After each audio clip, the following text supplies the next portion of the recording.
And we are live. Welcome to the Political Orphans. My name is Nico and I am your in-house conservative. To my left, Rob Ambrose, our token liberal. And together, we review what's in the news. Our goal is simple. We want to show you that it's possible for a lefty and a righty to not only get along, but to be able to have a civil conversation when we disagree. Because remember, common sense has no political affiliations. What's going on, bro? What's up, my brother? What are you saying? How you doing today? Editing. Doing the grind. Yeah, man, that's all it is, man. Hey guys, showing up, and there's already people. Yeah, guys, how you doing? Yeah, That's Raj says he went grocery shopping today. Nice. Used to cost $100, is now about 75 to 80. It's going in the right direction. Oh, really? What? I wonder what the. Yeah, but he's American, right? Oh, yes. I was gonna say it's going in the wrong direction here. At the same time, man, Sasquatch, there was a video a couple of years ago. I saw it. I think it was on Instagram. Like, the video was a bit older, but the guy was basically he was shopping at Walmart and he was ordering everything online, and you can see your prior orders, and there's a way to click on reorder. So he had an order from a couple of years ago to now. Mm-hmm. He clicks on reorder. It was something like 50% more expensive. The order's all pre-done. Price changes though. Yeah, it was all price change, and he's just like, what the fuck?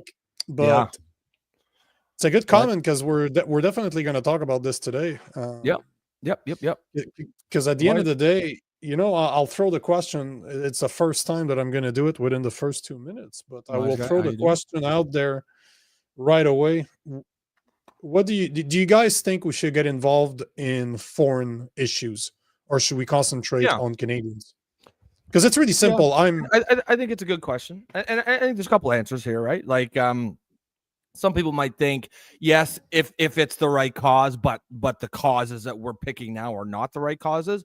Other people, like I believe you, just say no, just all of it out. I think I'm probably somewhere in the middle. I don't think we should be involved in any of these ones that we're talking about here. If something new came up, like for example, if World War II happened now, where there was some like Hitler type character, I kind of think World War II was probably the last just war, the last moral war that we were involved in. After that, it seems like it all went to shit. A lot of people will argue with you that it wasn't necessarily our job to get involved either. So the thing is here's where the question's coming from. The question comes from considering the amount of issues that we have at home. Like 23% of people are struggling to afford daily necessities. More and more people are using food banks. Like, most food banks around Canada are running out of food. You have a housing crisis or an immigration problem that is causing a housing problem. Mm-hmm. You have a guy in Carney that wants to tax us more. There's a home equity tax that's coming. The dude doesn't want to push our oil and gas, so he's finding all the reasons possible to make us pay more, to make sure that everything costs more. Do we really need to get involved and give our taxpayers money to other countries when we have so many people at home? The taxpayers that actually got taxed out of that money that need our help, and yet a fucking medical system. Are you going to tell me that our healthcare system is great in Canada? Like, are you fucking kidding me? Like, we're at a point where 1 out of 20, and that's one of the things I want to talk about today, 1 out of 20 people who dies in Canada is under the MAID program. So it's assisted dying. 1 out of 20 Canadians right now. We're going to show that later on, but Sylvie gave me tagged us in a great picture yesterday, just explaining a bit what's going on. But the point is that we have so many fucking issues in Canada, and we're just like fucking printing money in order to give it away. Like, obviously there has to be a scam somewhere. They wouldn't do that if they weren't making money doing it. Like, let's not lie to each other here. But at the same time, they work for us, right? Not the other way around. Yep, no doubt. Everything you're saying and what I'm seeing in the comments, most people it seems to be a no, and we'll get to you guys' comments here in a second. It seems to be just no foreign involvement whatsoever. I'm not quite that far. I will take it on.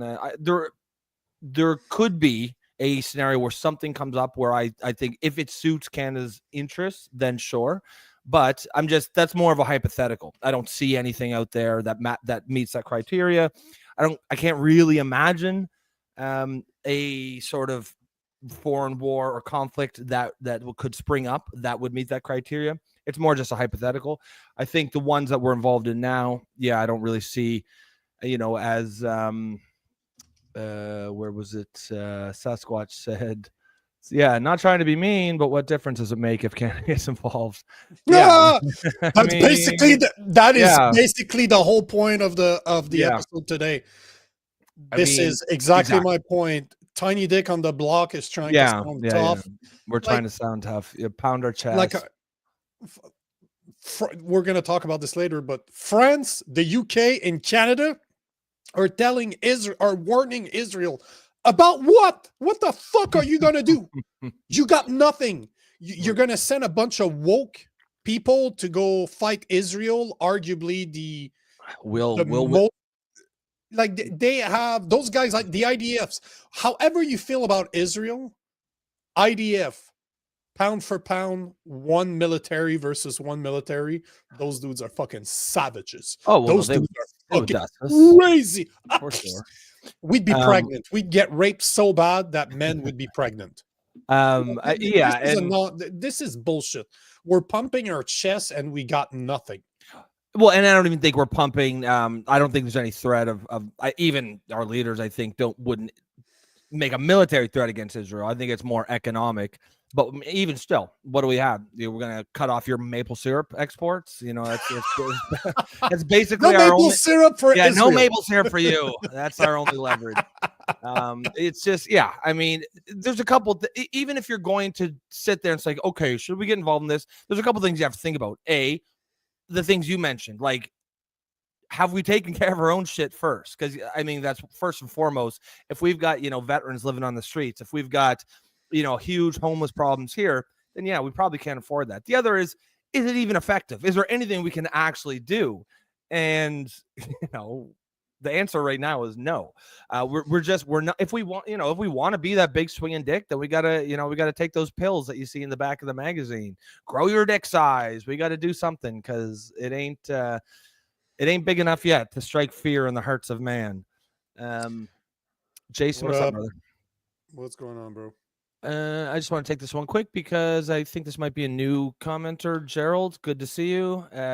Hopefully you stick around. I don't think I've recognized you before, but he says Zelensky hasn't mentioned Carney at all, and we keep on giving money.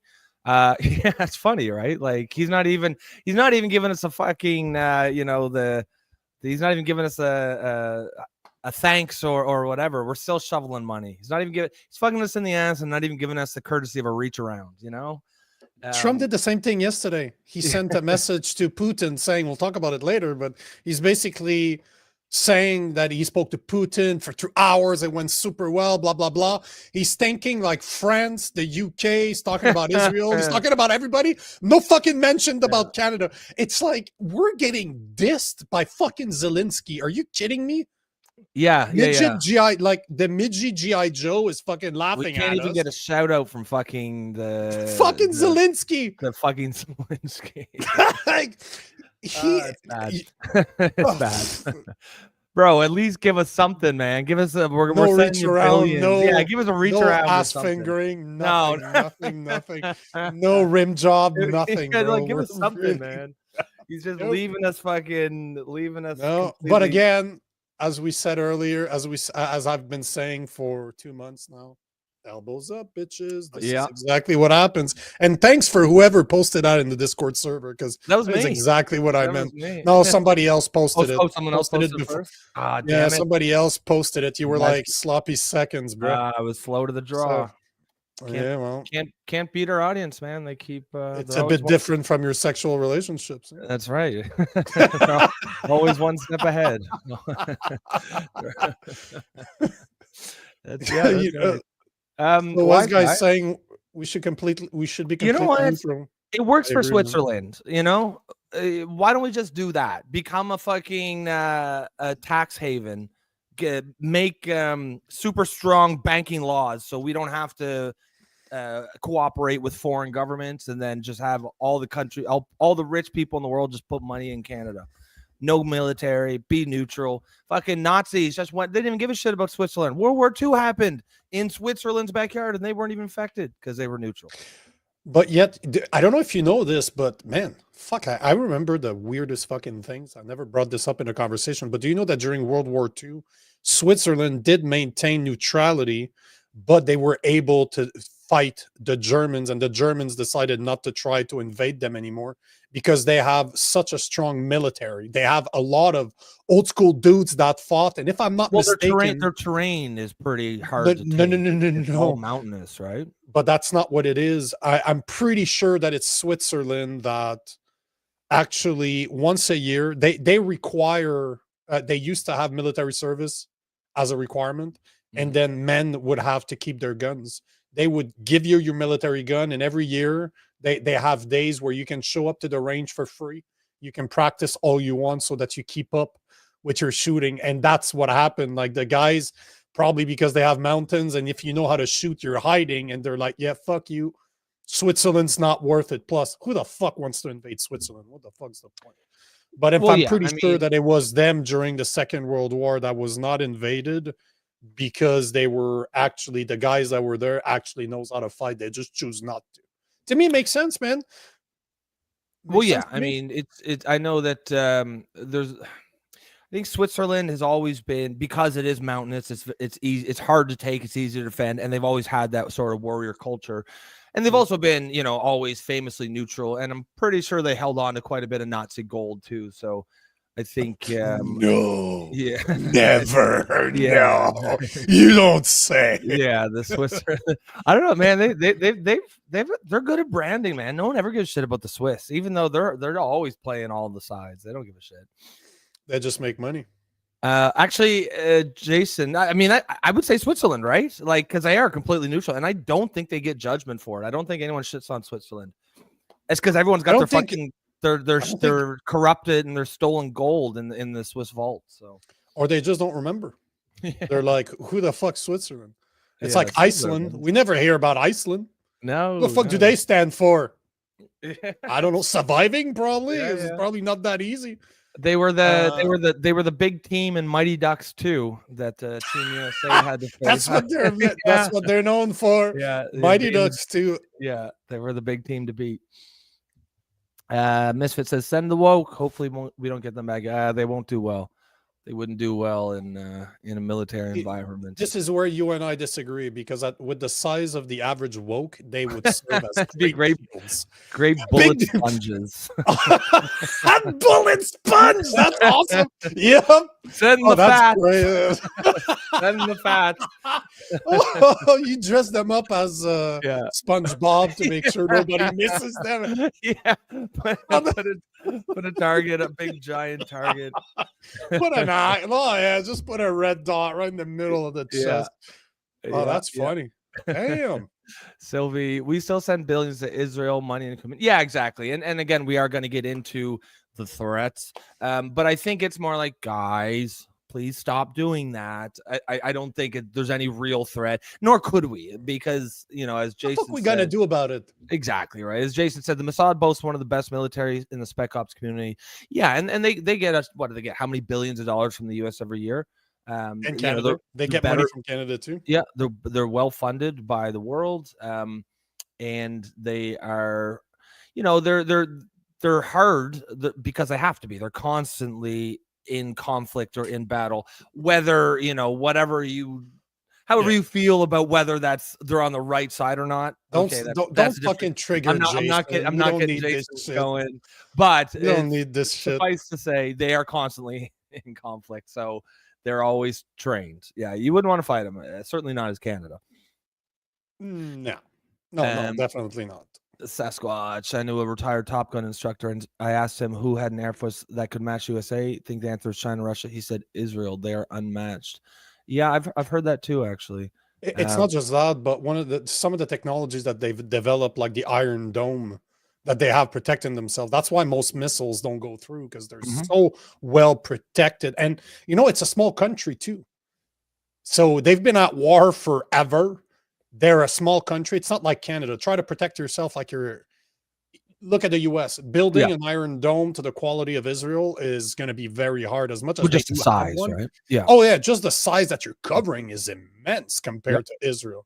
But they also have great hand-to-hand combat. Like they have, if you look at, I don't know if you know your guns, but bullpup design, which if you look at an AR-15, for example, the mechanism of the gun is in the middle, which makes it front heavy because you have the stock behind it and it's further away from your shoulder, so it makes it stock heavy, just like our M16 in Canada. But if you look at my favorite guns, the Tavor, that's the first gun I've ever owned.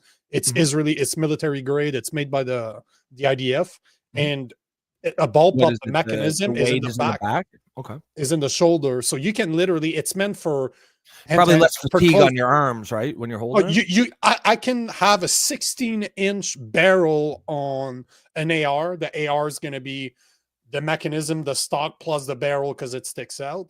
The actual Tavor is maybe this long, like it's super tiny, because the mechanism isn't where the shoulder is. You can bring the actual barrel within the gun itself. It doesn't sit at 100% on the outside. But they're super light to carry because you can literally just stock them like they're against your shoulder. So you're able to open doors, because think about it. It's not like in Canada and the US where you have vast amount of open space where people are. You don't have that in Israel. So everything is super close within tiny buildings. You need to be able to move around, and let's not lie to each other. The average Israeli is not a big guy.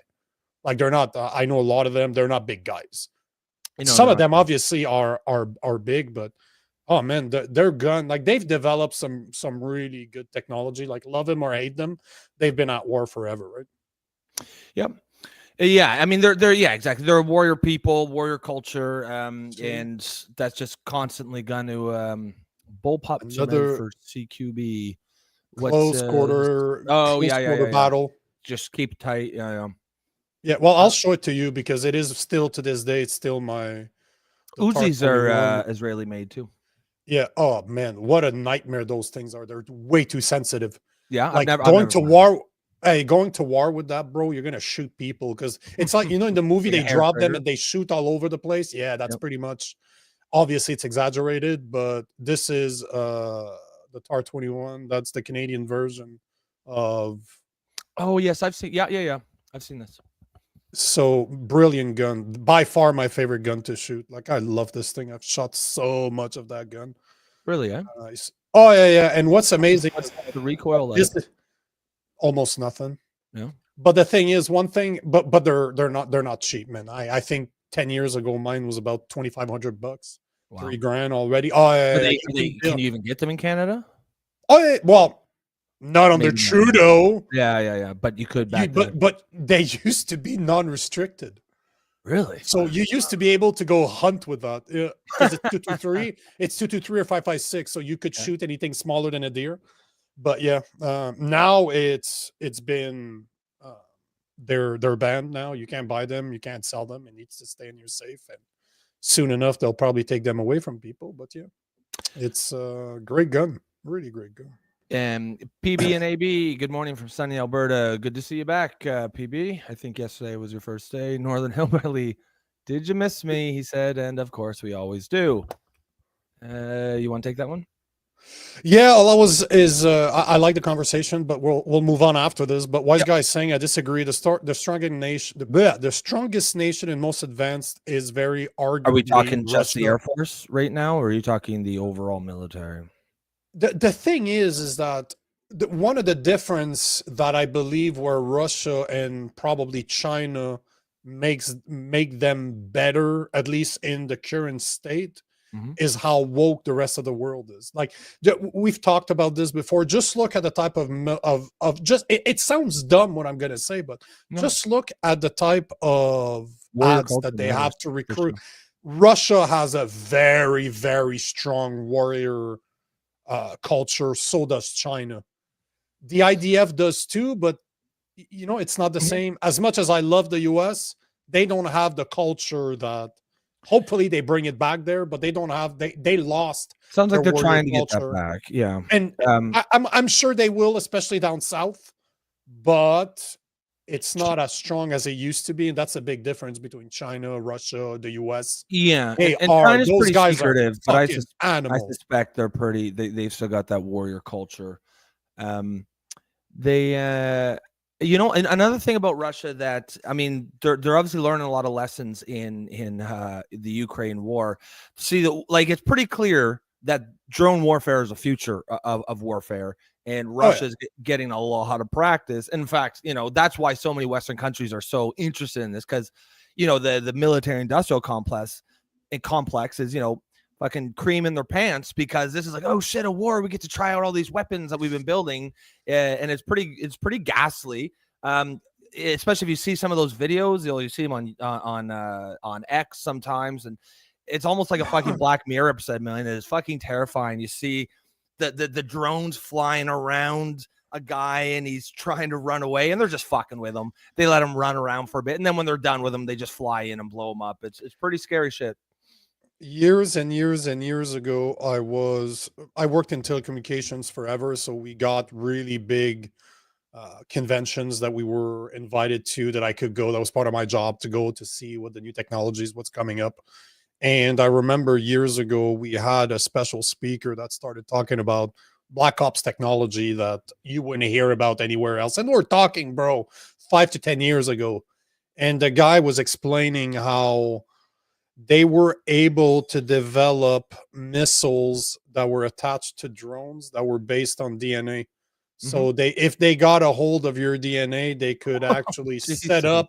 Yeah. So the missiles would be, think about a heat-seeking missiles based on your DNA. So it's able to scan you from afar, recognize your DNA, shoot you, and you're the only one that gets leveled. That's And they fucking were talking, terrifying. about like personal bombs. Like they weren't big. Like they're not leveling a block. They're It's just just you. literally attacking. It's just Yeah. you. And then people started, and then at the same time, 24andMe got popular. And I'm sitting there, I'm like, hey guys, what the fuck are you doing giving your DNA away to regular companies? And now Oh, that yeah, 24 yeah. now that 24andMe is going bankrupt and That it's up for selling, and you know yeah. that this shit's gonna be bought. People want your DNA. Yep. So I'm looking at this, and as a conspiracy theorist, I'm like, oh yeah, of course, I'm gonna give my DNA to people to make sure they can target me with some really high level weaponry. No, thank you. You're gonna have to work for my DNA a bit harder than that. Yeah, I mean, I honestly like I'm not conspiratorial, but the fact that that's so valuable, like what are they? They're spending like there's going to be a giant auction when they finally go bankrupt, and you've got all these entities willing to spend what hundreds of Oh yeah, millions of dollars on that data. of course. That alone leaves me be Should like, scare the yeah, I shit don't out of. want that. That's what's Yeah, I don't want my DNA in there.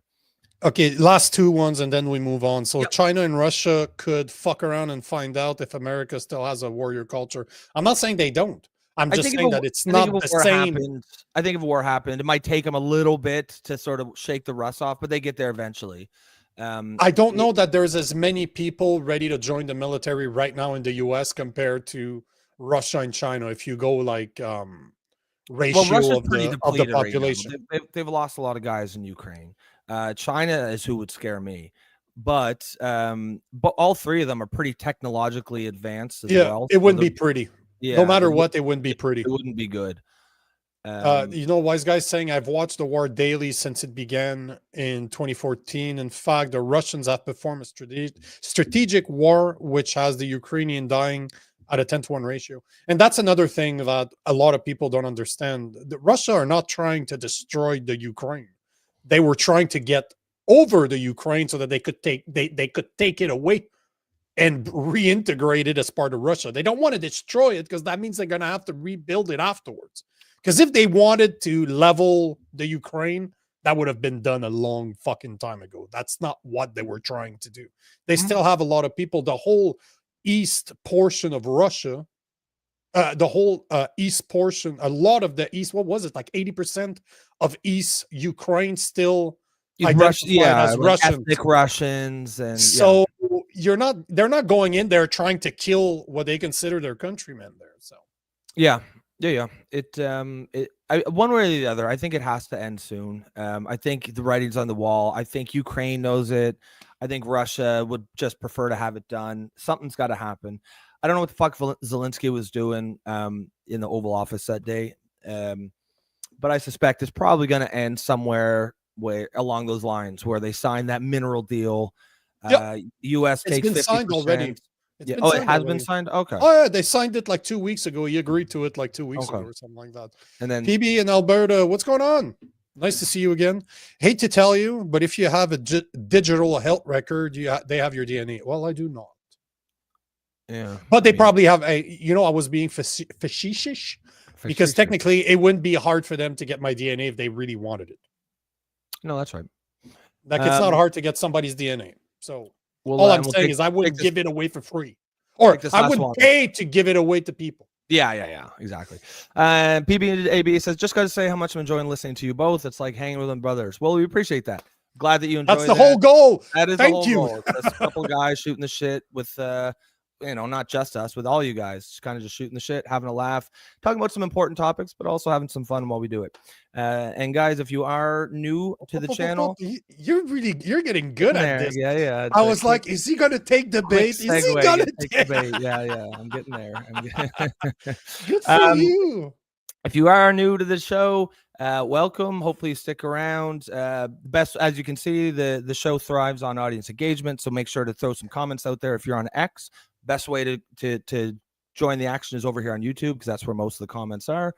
And the best way to support us is by becoming a member. You can do so on YouTube. It's $2.99 a month. The price of a shitty cup of coffee, not even a nice one. And that will give you priority comment selection on the live show. Although you don't need that, we'll still take a good comment regardless of whether it's a member or not. But we'll also give you access over to the Discord server where we continue the conversation 24/7. So that's probably the best way to support us that way. And let us get started. Actually, you know what? Wise Guy was kind of schooling me yesterday on the Discord server, like private messages between him and I. Yep.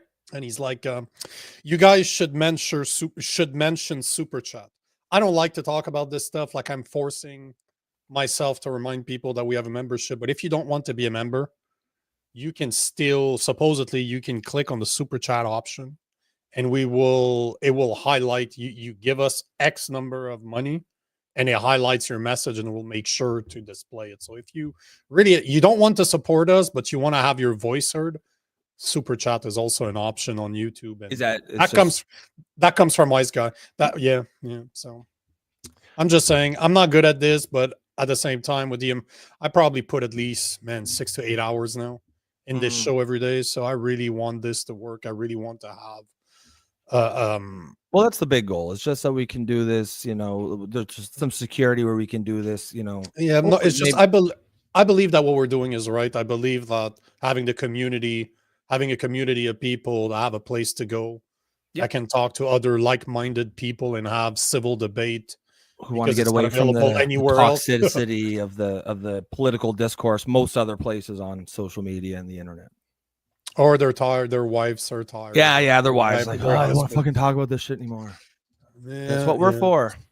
My wife's not the only one out there that's fucking tired of hearing me talking about this shit, so. No. So let's get started. I got a bunch of little things I wanted to share. What caught your eye? Trending topic. Not NASA warns of potential blackouts across the Earth due to solar flares erupting. PB and AB, new member. Thank you, sir. We appreciate that. Is it call you PB and J? Because there's a little girl on your picture, so I never know which one. What is it? I'm assuming I like you're people. So are you a dude or? You know what? Let me ask you a very. Do you have a penis or do you have a vagina? Are you a man or are you a woman? So that we know who we talk to. Who knows these days? Yeah, Teresa's like, or husbands. Yeah. There's definitely husbands out there who are like, I don't want to hear this anymore. Just go to your political orphans chat. Talk to them. And that's what we're talk to those guys. Yeah. So here we are. I just wanted. It was trending everywhere. So I figured I would let you know. So if you're if you are using radio frequencies for some fucking reason, you have I don't know what you're doing, but supposedly that flares on May. Oh shit, that was blah blah blah. It was talking, so it's been starting since the 14th, May 14th. Jesus. What's the backstory here? So we've got these solar flares. It's been going on since the 14th, since May 14, and it seems like they're warning people that it could be continuing. Oh, okay. PB is a girl, Pamela. Can we call you Pam? Pam, what's going on? Pam. So yeah, it's just to say that there could be there's been solar flares since the 13 and 14, and it could be continuing. So if your radio gets, is there a conspiracy theorist angle here, or is this just I don't no. Maybe the people in the chat have one. It sounded like kind of one, but it could just be like public service announcement kind of thing. It's a public service announcement. I like science, I like technology. So yep. I figured the things that are trending, I'll talk about it, but it's really just NASA's warning of solar storm and solar flares erupting on the surface of the sun, which can impact radio communication, electric power grids, navigating signal, and pose risk to spacecraft and astronaut in the orbit. So I guess that what's the name of those twats that went in orbit, and people are saying they're astronaut now? Katy Perry and yeah. No. We're astronaut. No, you're just a passenger. Shut the hell up. Yeah. So like when I fly in a plane, I'm not a pilot just because I fly to Toronto. Of course you are. We're all you're a pilot. I can identify as a pilot. I can identify as whatever I want, and everyone's identity is valid according to the wokes. Wise guy, thank you, sir. So wise guy's already throwing. I want 2 different dollar bills. I'm like a stripper guy. Yeah. make those dollar rain. Twats. Chris Fields likes that word. Chris, how's it going, brother? This is all Rob. That's my word. I used the C word, but we have a lot of ladies on the show, so Rob showed me the word twat, and I've been twatting ever since. You've been twatting around ever since. Yes, sir. All right. Second thing I wanted to talk about. Here, I got one. This will just take a sec here. Again, like your sexual performances. Yeah, exactly right. That's how I do. That's why I say to the old lady, "Hey, just give me 2 seconds. That's all I need. It'll be done quick." Yeah, you won't feel a thing. Oh no, not again! Not another Trudeau thing. Yeah. So, well, this is I think it was Sylvia who was talking about and we both agreed that really what the housing crisis is really more of an immigration crisis. So this is a chart that kind of shows the same that same thing. It kind of showed we all knew that, like, obviously immigration has gone through the roof since Trudeau, but I think this shows it how it's really not it's really unprecedented, right? Because this chart goes back to 1946 all the way back here. So this is a fairly long-term chart. You can see we're all kind of around there, and just when Trudeau becomes prime minister, we've got this huge jump in primarily temporary residents who are obviously being brought in and paid less money, because if you what happens there is the government pays like half their salary. They have to make the case that they can't hire a Canadian for this job, and most of those jobs are going to people at Tim Hortons and stuff. You tell me you can't hire a Canadian for Tim Hortons, and that is why, if you have noticed, pretty much every Tim Hortons in the last 3 years, you will notice they all share a common characteristic. They are all from the same place. Terrible coffee? Is that India. what you're trying to say? India is that place. Yeah. But holy hell, Sasquatch. Jesus, Sasquatch. We really appreciate that. God damn, bro. Yeah, we appreciate that. Above and beyond, way above and beyond. But sir, really, we cannot appreciate we can't appreciate that enough. You certainly did not have to do that, but of course, we accept bribery. Clearly, we accept bribery. It will it'll go back in the show. We're gonna pretty much most of the money we make now is gonna get invested back in the show. Not pretty much, all of it. Yeah. 100%. We just want to make this better for you guys. So exactly. Much appreciated. I mean, wise guy, thank you. Yeah, thank guys, you, everyone. PB. everyone. in Alberta. Yep. You guys, obviously this helps support us, but the best way you guys contribute to the community is just by being here every day, joining in the comments, joining the conversation, and join the Discord. Discord. This is really where the community is all about. And Chris Field is saying, "I'm a female. If it applies, why not?" Of course, it does. Yeah, that's right. You can unlike what the woke tell you, your gender matters, your sex matters. No, it doesn't. Hillbilly, we know you're a man. We know you're a guy. Could you imagine? I guess not. That would be fucking hilarious. That would throw me for a loop. I agree. If you're a woman, that would blow my mind, bro. Bratina, whatever the fuck feminine bra is. Misfit. Yeah. Oh, Jesus. We won't say that in case we don't get in trouble on YouTube. But yes, that is. So your graph there. So look at the graph there, and let me just remove your comment, your post, and this is something I had done. I had done the research, and in 2023, we welcomed more than 2 million non-residents, and permanent residents. 1 million international students, 766,000 temporary foreign worker, 471,000 new permanent resident, and 146,000 asylum seekers.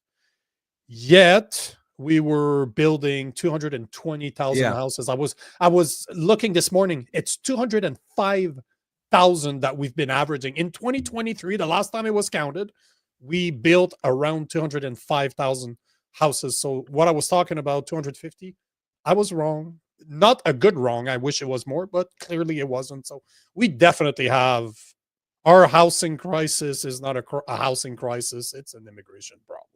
Oh yeah. And your graph shows it, and my numbers show it. And they all tell the same story. And then you've got our leaders who are like, "Oh, we don't know what's going on, and what we can do. We're gonna make houses more affordable, but not bring the prices down," as if that's fucking even possible. But it is not. It is not. Nick says, "Good afternoon, everyone." Nick, good. What's going on? What the? How the fuck do you know my last name, woman? Yes, this is my. Yeah, this is my last name. Lagan. That's not my real name. Oh no. You just no, Nico's not my real name. Like my wife does not like. I literally, my name is Nicholas. Nicolas Lagagnère is my name. But when I first started creating content, people had so much trouble saying it. Even French people have problems saying it because yes, there's an accent in my name. So I just took the first 4 letters of my name and the first 5 of my last name, and that's what I've been doing ever since. But my wife doesn't call me Nico. My wife calls me Nick. Or asshole. It really depends. Either or. Yeah. It depends. What did I do? Yeah, exactly. Hillbilly, that's what they tell you. Fuck building houses, mass deportation. I mean, I certainly I'm all down for deporting anyone who's not here legally, like immediately. That shouldn't be controversial at all. Then we need to talk about, what are the numbers here? Are the numbers sustainable? Because it's weird. Where Carney will say on the one hand, "Oh yeah, we know that you have a problem," and yet the solution never addresses it. Doesn't address it, right? He says, "Oh, we're gonna lower the percentage. It's gonna go from 7 to 5%, which maybe sounds good, but when you do the math, it's still like what? It's exactly what's there right now, which is way too much. Yeah, exactly. It doesn't actually change. So, kind of doing that thing where he's trying to play both sides. Next thing I wanted to talk about is same Nicolas with the O sounding like an A. Nobody pronounced it properly. No, I agree, man. I agree, Nick. I wanted to talk about Canada Post. I talked about it yesterday, how I think it was a National Post, the article that I showed, saying that the Financial Post, my apologies, saying that it was going bankrupt. So not only is it going bankrupt, but turns out that Canada Post is going on strike starting Friday. 55,000 postal workers have agreed, or they're represented by a union that has announced that they're going on strike on Friday. So when I saw that this morning, you know what I did? I did what I do best, and I did fucking research just to kind of show you do they have even reasons to go on strike? Because remember, we talked about this yesterday, they're going bankrupt. They don't have the money and I was reading on this morning on crown corporations, and technically crown corporations should be self-sufficient. They will sometimes receive money from the government because they are owned by the government, but they are supposed to be able to be self-reliant. So I started looking this morning, I did some research, and here are the salaries, the full-time salaries for those postal workers. So the average postal clerk makes about between $41,000 and $67,000. That's the person that's taking your mail at the post office. You have the carriers, so the guys with the nice shorts and the cabs are making between $50,000 and $67,000. Supervisors are doing 70 to 90 grand a year, and directors are doing up to about $122,000. But that is just plain salary. The benefits are not counted in there, but benefits wise, health and dental are valued at $5,000 to $10,000 a year. Life insurance, disability coverage, and employee discounts are valued at between $8,000 to $15,000 a year. And they have one of the best pension plans in Canada called the Defined Benefit Pension Plan, which matches employee contribution 1-to-1 ratio or higher, meaning that whatever you put in, they will match it up to $5,000 to $7,000 a year for mid-level employees. This brings the average salary of just an average person that works there, not the lowest, not the highest, at between $73,000 to $79,000 a year, depending on their investments, compared to the $65,000 to $67,000 that the average Canadian makes. So basically, we have a bunch of overpriced princesses that are making between $73,000 to $79,000 a year, when the average Canadian is making between $65 and $67 a year. And remember that if you have Toronto, Vancouver, those guys are doing a shit ton more money than guys in PEI, for example. But all to say that they're complaining that they're not making enough money, and turns out that they're making more than the average. The average person that works there is making more than the average person, the average Canadian. And so they don't have a lot of pity coming from me. So maybe it is time. What's like we were talking about yesterday. Does it say? With the average salary is between 73,000 and 79,000 if you count the benefits, if you call the dental plan, if you call everything that they have. And the difference in the range is probably if the amount of money that you invest, because if you look at they have one of the best pension plans in Canada, the defined benefit, which you can put $5,000 to $7,000 and they match it. So we're not talking about shitty salaries here, but how much you want to bet that they spend a shit ton of money on their union cost, because the union needs to do what they do best, and it is to fight for its people and get more money. But at the end of the day, you have a company, a crown corporation, should I say, that is going bankrupt, and their employees are looking for more money. How insane is that? Imagine that you work for the private sector, your company is about to close, and you look at your boss and you're like, hey, we're going on strike because we want more money. Yeah, I mean, that's your negotiation tactic. Good job. Yeah, I think that that certainly doesn't that kind of rubs you the wrong way, right? Like, it's still, it's, I guess, so it's not government, it's Crown Corporation, but it's owned by the government, and this is a pretty important service for people. The mail delivery sounds like they're getting paid pretty good, and I don't really have a problem with them getting paid well, as long as it makes sense within the business. If they're going to expect the government to inject more money to keep them solvent, obviously that's not sustainable. They won't have a choice. No, they won't have a choice at this point. They won't have a choice. Well, fuck. And that they go on strike because, as Misfit's saying, like, man, Canada Post was just on strike not too long ago. A few months ago, they were on strike. Yeah, they know that they have. Strike, right? But the thing is, like many government workers, as soon as they don't have what they want, they can go on strike. Because at the end of the day, they know that the postal service is required. People still use it. as much as it's not used like it used to be. Obviously, there's still people like Sylvie, we talked about that yesterday, that are still use it, and they know it. The unions are not stupid. They know that they have leverage, and that's why they're asking for money. It's like, remember, I think it was last year in the US where port workers were like, we want more money. The unions are like, we need more money. If you don't, we're gonna stop unpacking all the stuff that's coming from cargo. So good fucking luck getting any goods into the country. So they know, right, that they're still needed. Oh, and that's what we're seeing with Post Canada. It's just that it never fucking ends.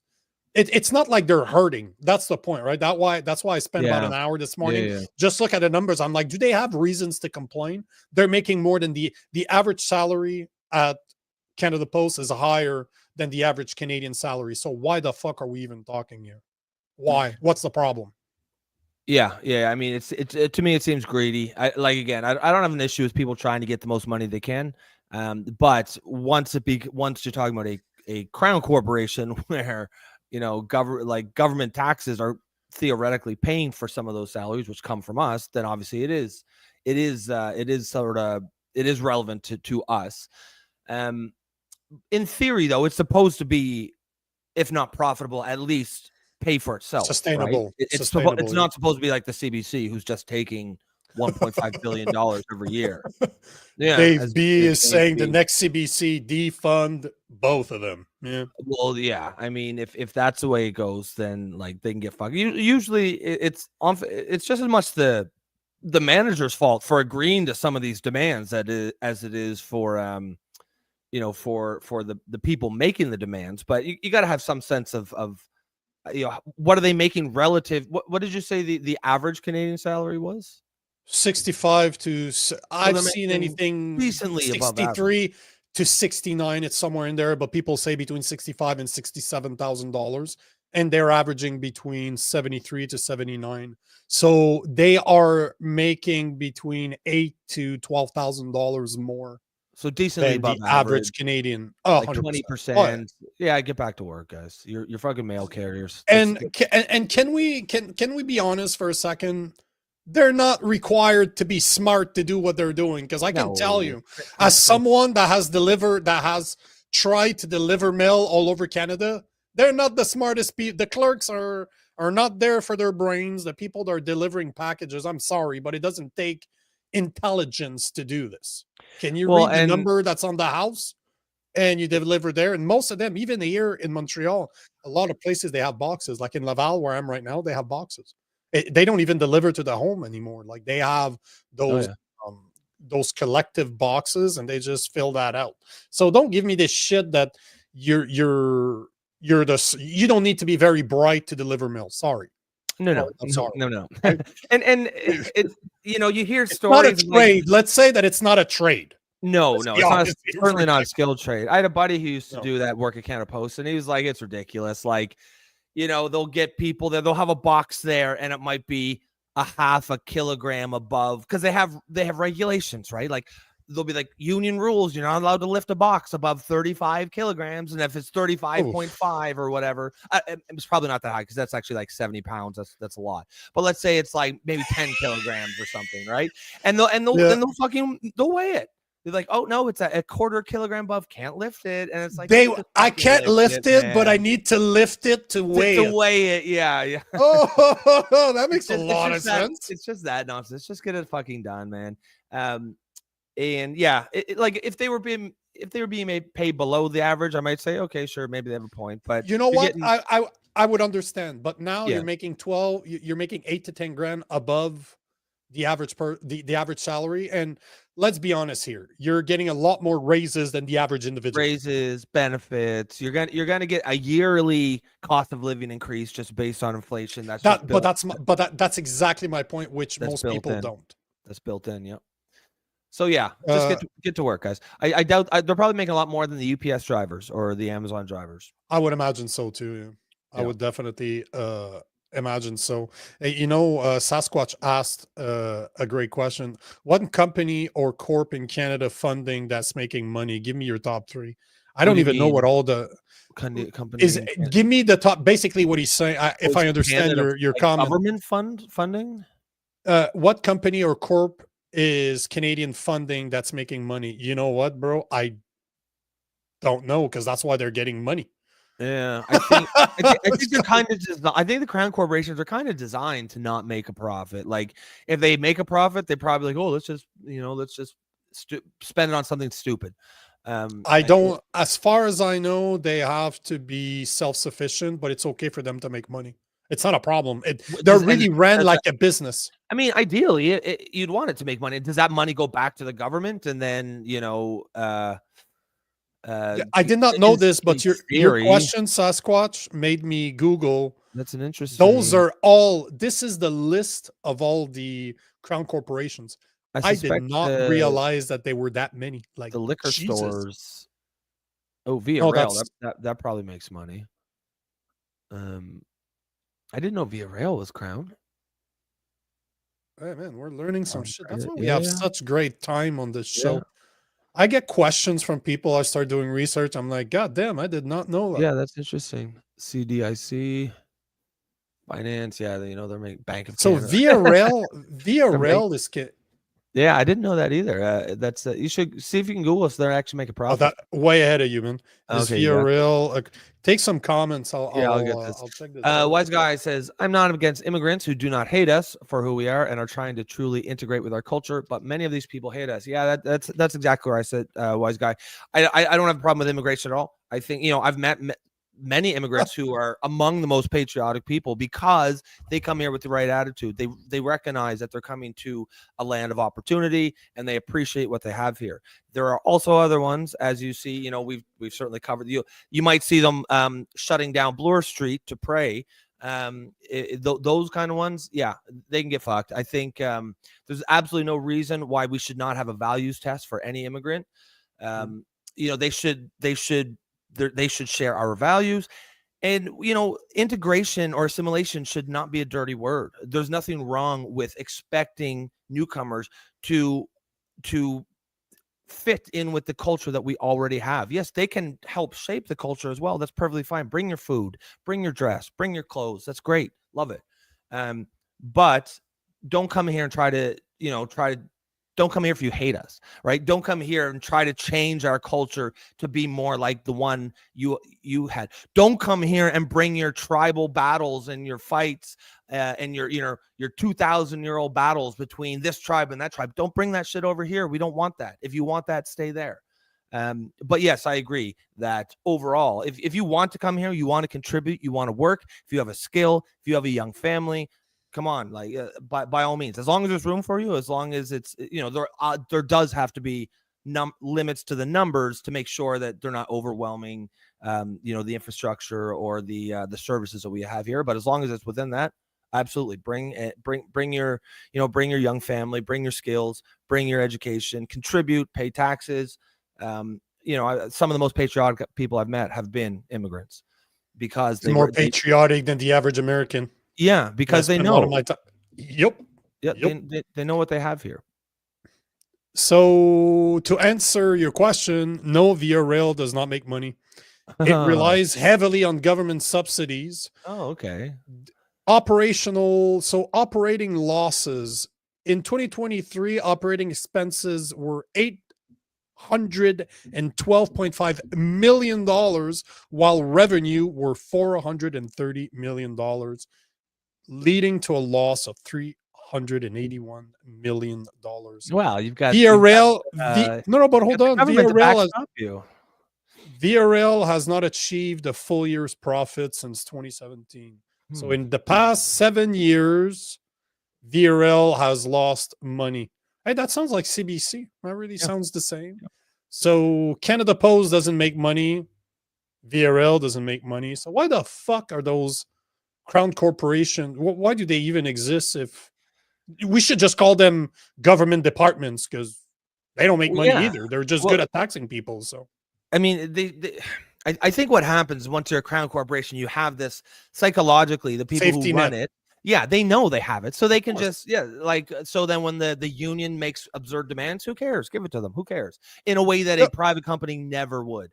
There's a reason why like Amazon and Jeff Bezos are like union busting. The reason like they are aggressively against unions. I don't have a problem with unions as long as I don't have a problem with workers organizing to make as much money as they can, but it has to make sense within the business. You can't make demands that put the company out of business, especially when it's a crown corporation, because then we have to pay up. We have to make that difference. That's why they don't care.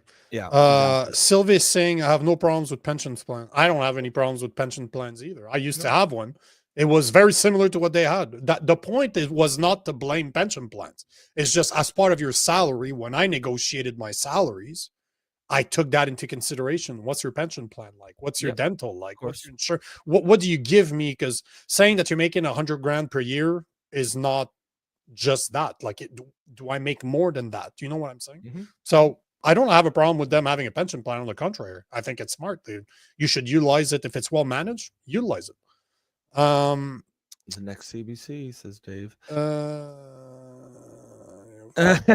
People have to take the country back for the traders. Nico forgot we have to pay for sex change at post. I mean, I'm sure that's included in their benefits plan. Well, I guess it's technically included in all of our health care, which is ridiculous. We should not be paying. Let's not get started on this one. This is one of your rabbit holes. Let's not go there. I got all Canada Post is another example of government inefficiency. A real private company would do it at a quarter of the cost. You know what? I don't know what the price would be, but it's time for us to have that conversation, to just look at it and see, okay, this is how much it costs to run Canada Post. Can we do it better? Because it's still our money at the end of the day. This is not money that just simply appears out of nowhere. This is taxpayers' money. If we have to pay for this shit, we should have that open discussion, as in, does it make sense or not? Well, yeah. Once we start paying for it, that's when it all changes. I mean, I don't really care if the Canada Post workers are making $1 million a year, as long as they don't come looking for the crown corporation. Doesn't come with their hands out for our tax dollars. The second they do that, then it matters, right? Then it becomes our business.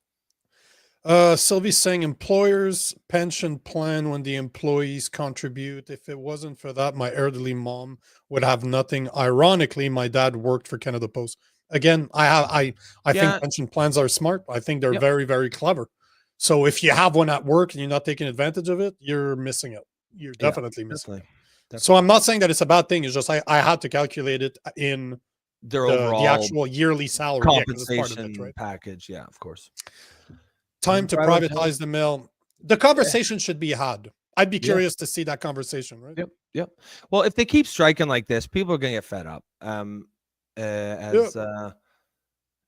Who is it? Pam here says, right below you there, strike hurts small biz the most. That's right, and it does, right? Especially small business, they need that access to.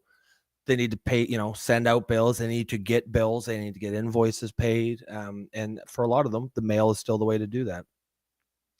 I like this one. Nick is saying that CP is still the cheapest way to ship product. Not accurate. It depends where and what you're shipping, because I've shipped quite a few packages in my lifetime, and I will use whatever's cheapest, but they're not the real price. It's going to be almost impossible for a private company to compete with Canada Post when they're not making a profit. They don't care about making a profit. Like, it's the same thing with VRL.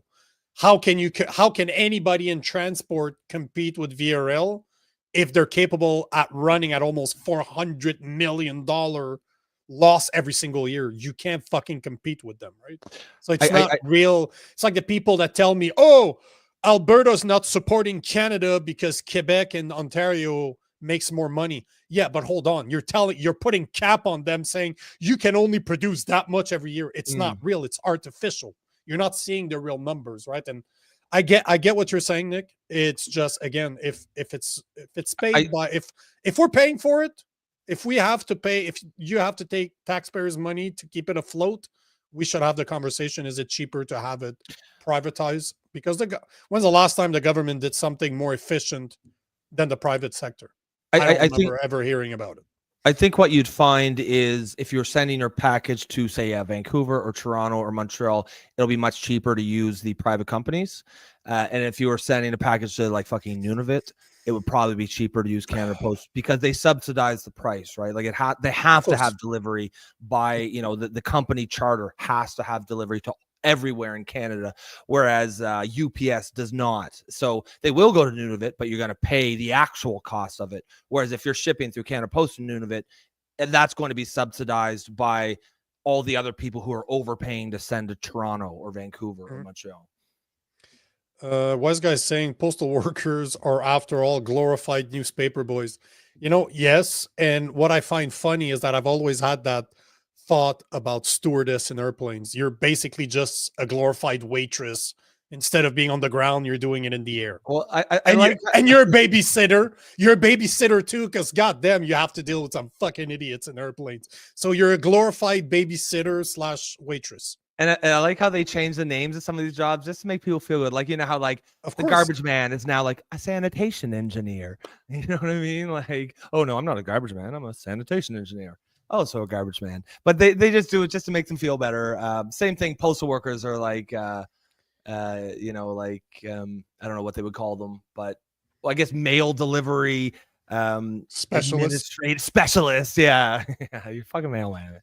And it's fine. It's fine. We need mailmen. You know, there was a study. If I would have known we were talking about it, I'm going to try to find it. But there was a study that came out years ago that said that, and that's the reason why they started changing those names, because they realized that people they didn't have to pay them as much if they gave them a fancy title. It's so insane. That's wild, right? People would rather have a fancy title than make more money. Nah, bro. Call me a garbage man and give me the extra $5,000. Call me an asshole while slipping me $99 like Sasquatch did. Yeah. I don't give a shit what you call me. Just pay me more. Like, it doesn't. You can call me whatever the fuck you want. It doesn't matter. So more money or better title. It's insane when you think about it. Squirrel nuts. I didn't know Via was crowned. Yeah, I didn't know either. Yeah, we're learning some shit daily here. And yeah, for sure. Don't go to Canada, Sasquatch, and take over streets with your buddies praying in the road so no one can get to work. From America, you look like a bunch of dicks. Yeah, I don't know. I haven't seen too many videos of that in America. I don't think they put up with it. You see it in the UK a lot. No, you see it in Canada. They do, but they don't block massive intersections. Like, they masquerade as pro-Palestine protests. Yeah, but in Canada, it's not even about pro-Palestine. They fucking pray. Young Bloor, the busiest intersection in Canada, just right there. This is not about free Palestine. It's we're praying, we're here to stay, and you need to fucking know. It's a power move. Yeah, we're not gonna go. We're not going anywhere. No. We're here. You're gonna do what we say. We're gonna be here till we're done, and we'll let you know. And it's bullshit. It's so. And then they got the fucking cops protecting them. Right, like, and we've done episodes on that, and let's avoid that one. Thanks, Sasquatch, for saying this, because this is one of my rabbit holes. So that definitely try to be good. It gets both of us going. Yeah, you want to share? Sasquatch. UK was joking, or USA was joking about the 51st state. You guys do you? Yeah. I've said this so many times. There's no fucking way the states want almost 40 million woke people added to their voting pools. You don't want that. Yeah. We wanted to talk about Joe Biden discovering that he has cancer, or prostate cancer. So you found a video about this. Let's just touch on it. So we got let me see here. Because after I got some funny shit about Kash Patel. I wanted to talk about it yesterday, but we didn't have the time. I really used to like Kash Patel and Dan Bongino. And the more they spend time in government, the more I'm like, what the fuck, guys? Like, why really? is he being a bit of a... I don't know. I think, man, the U.S. government is just such a giant machine.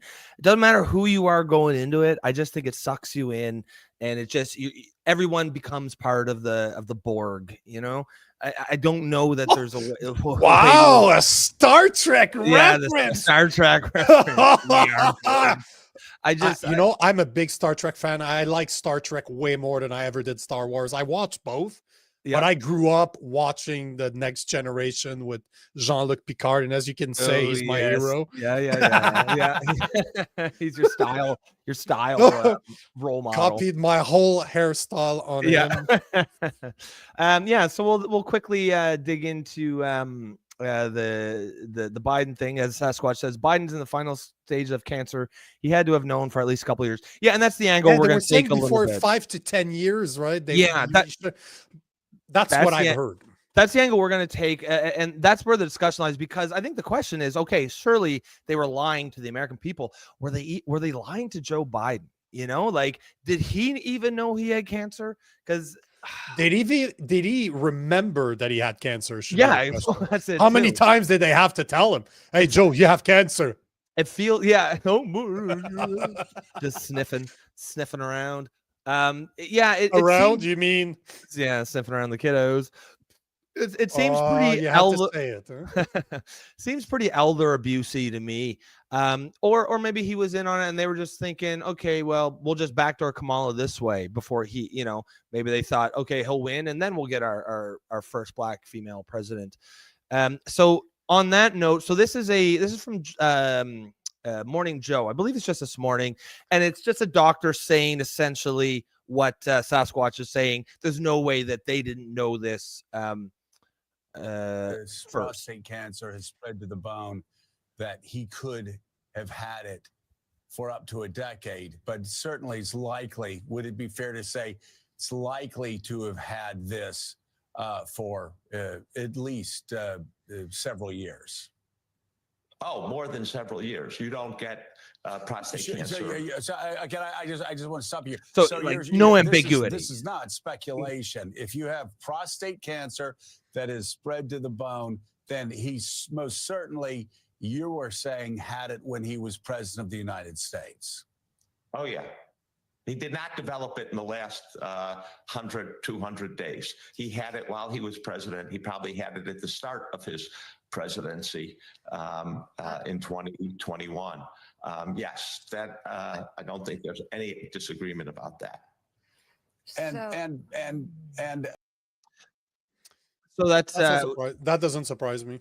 Yeah, I mean, I guess it does, but I don't know why it does. It shouldn't surprise me, right? Like, I mean, it really makes you like how cynical that the handlers around him, like, he really was a puppet president, right? Like, who was making the decisions? You know what I mean? Like, now we're talking about the auto pen, right? Because I heard Trump talking about it. It was Obama's third term. Yeah, basically. But it seems like there was just a bunch of people who were fucking moving the marionette strings, who had nobody voted for. People don't even know who they are, and they're wielding the power of the presidency of the United States. That's pretty scary shit. That's pretty messed up. So, and I've got one more clip here. It's from David Axelrod, if you know who that is. That's Juan. No, it's one of his advisors. Actually, that one's like 4 minutes. I don't even need to play that one. But he's basically saying, oh, well, now that we've got his cancer diagnosis, we don't need to talk about his the mental health. Or he said conversations about Biden's mental state should be muted after his cancer diagnosis. So it's basically because now he's a victim, right? Yes, now he's exactly right. Oh, we don't need to talk about all the things that went wrong. You know why they're doing this? Like, I'll call it first, because there's something coming down the pipe that's going to be exposed that he's done during his presidency that was so fucking outrageous that he should be put in jail. But because he's an old fuck now, he has cancer, he has dementia, they won't go after him. That's going to be, they're not bringing that up for no reason, because nobody gives a fuck about Biden anymore. Nobody cares. We pulled the Biden. We forgot about Biden over the past 100 days, and they're not bringing him up because they're reminiscing. There's something coming down the pipe that's gonna be fucking ugly, and they're just like, oh yeah, okay, so let's make sure that he can't be sent to jail. He can't go in the same prison as P. Diddy and Epstein, and we're gonna keep him out by saying he has cancer. Well, and I suspect they don't even really care about him. It's just, where's it going to lead? Well, if Joe Biden, if they dig into that, then it's probably going to. I'll just quickly play this. So this is just him talking from 2021, and he very clearly says, listen at the end. He said, "That's why I and so many others have cancer. The media called it a stutter. You guys, I'll let you guys to decide. It's towards the end. It's only 30 seconds long. Let me know if you think this is a stutter or if he just had a Biden moment and kind of told on himself a little bit. My mother drove us, and rather than us be able to walk. And guess what? The first frost, you know what was happening? It had to put on their windshield wipers to get literally the oil slick off the window. That's why I and so damn many other people I grew up have cancer. And right? That's why I and so many. If that's a slip up, so is Big Mike saying that he's a black man. I'm gonna play that once more and just see if it sounds like a stutter or if he's just saying. That's why I and so damn many other people I grew up have cancer. To me, it just sounds pretty clear. That's why I and so many other damn people I grew up with have cancer.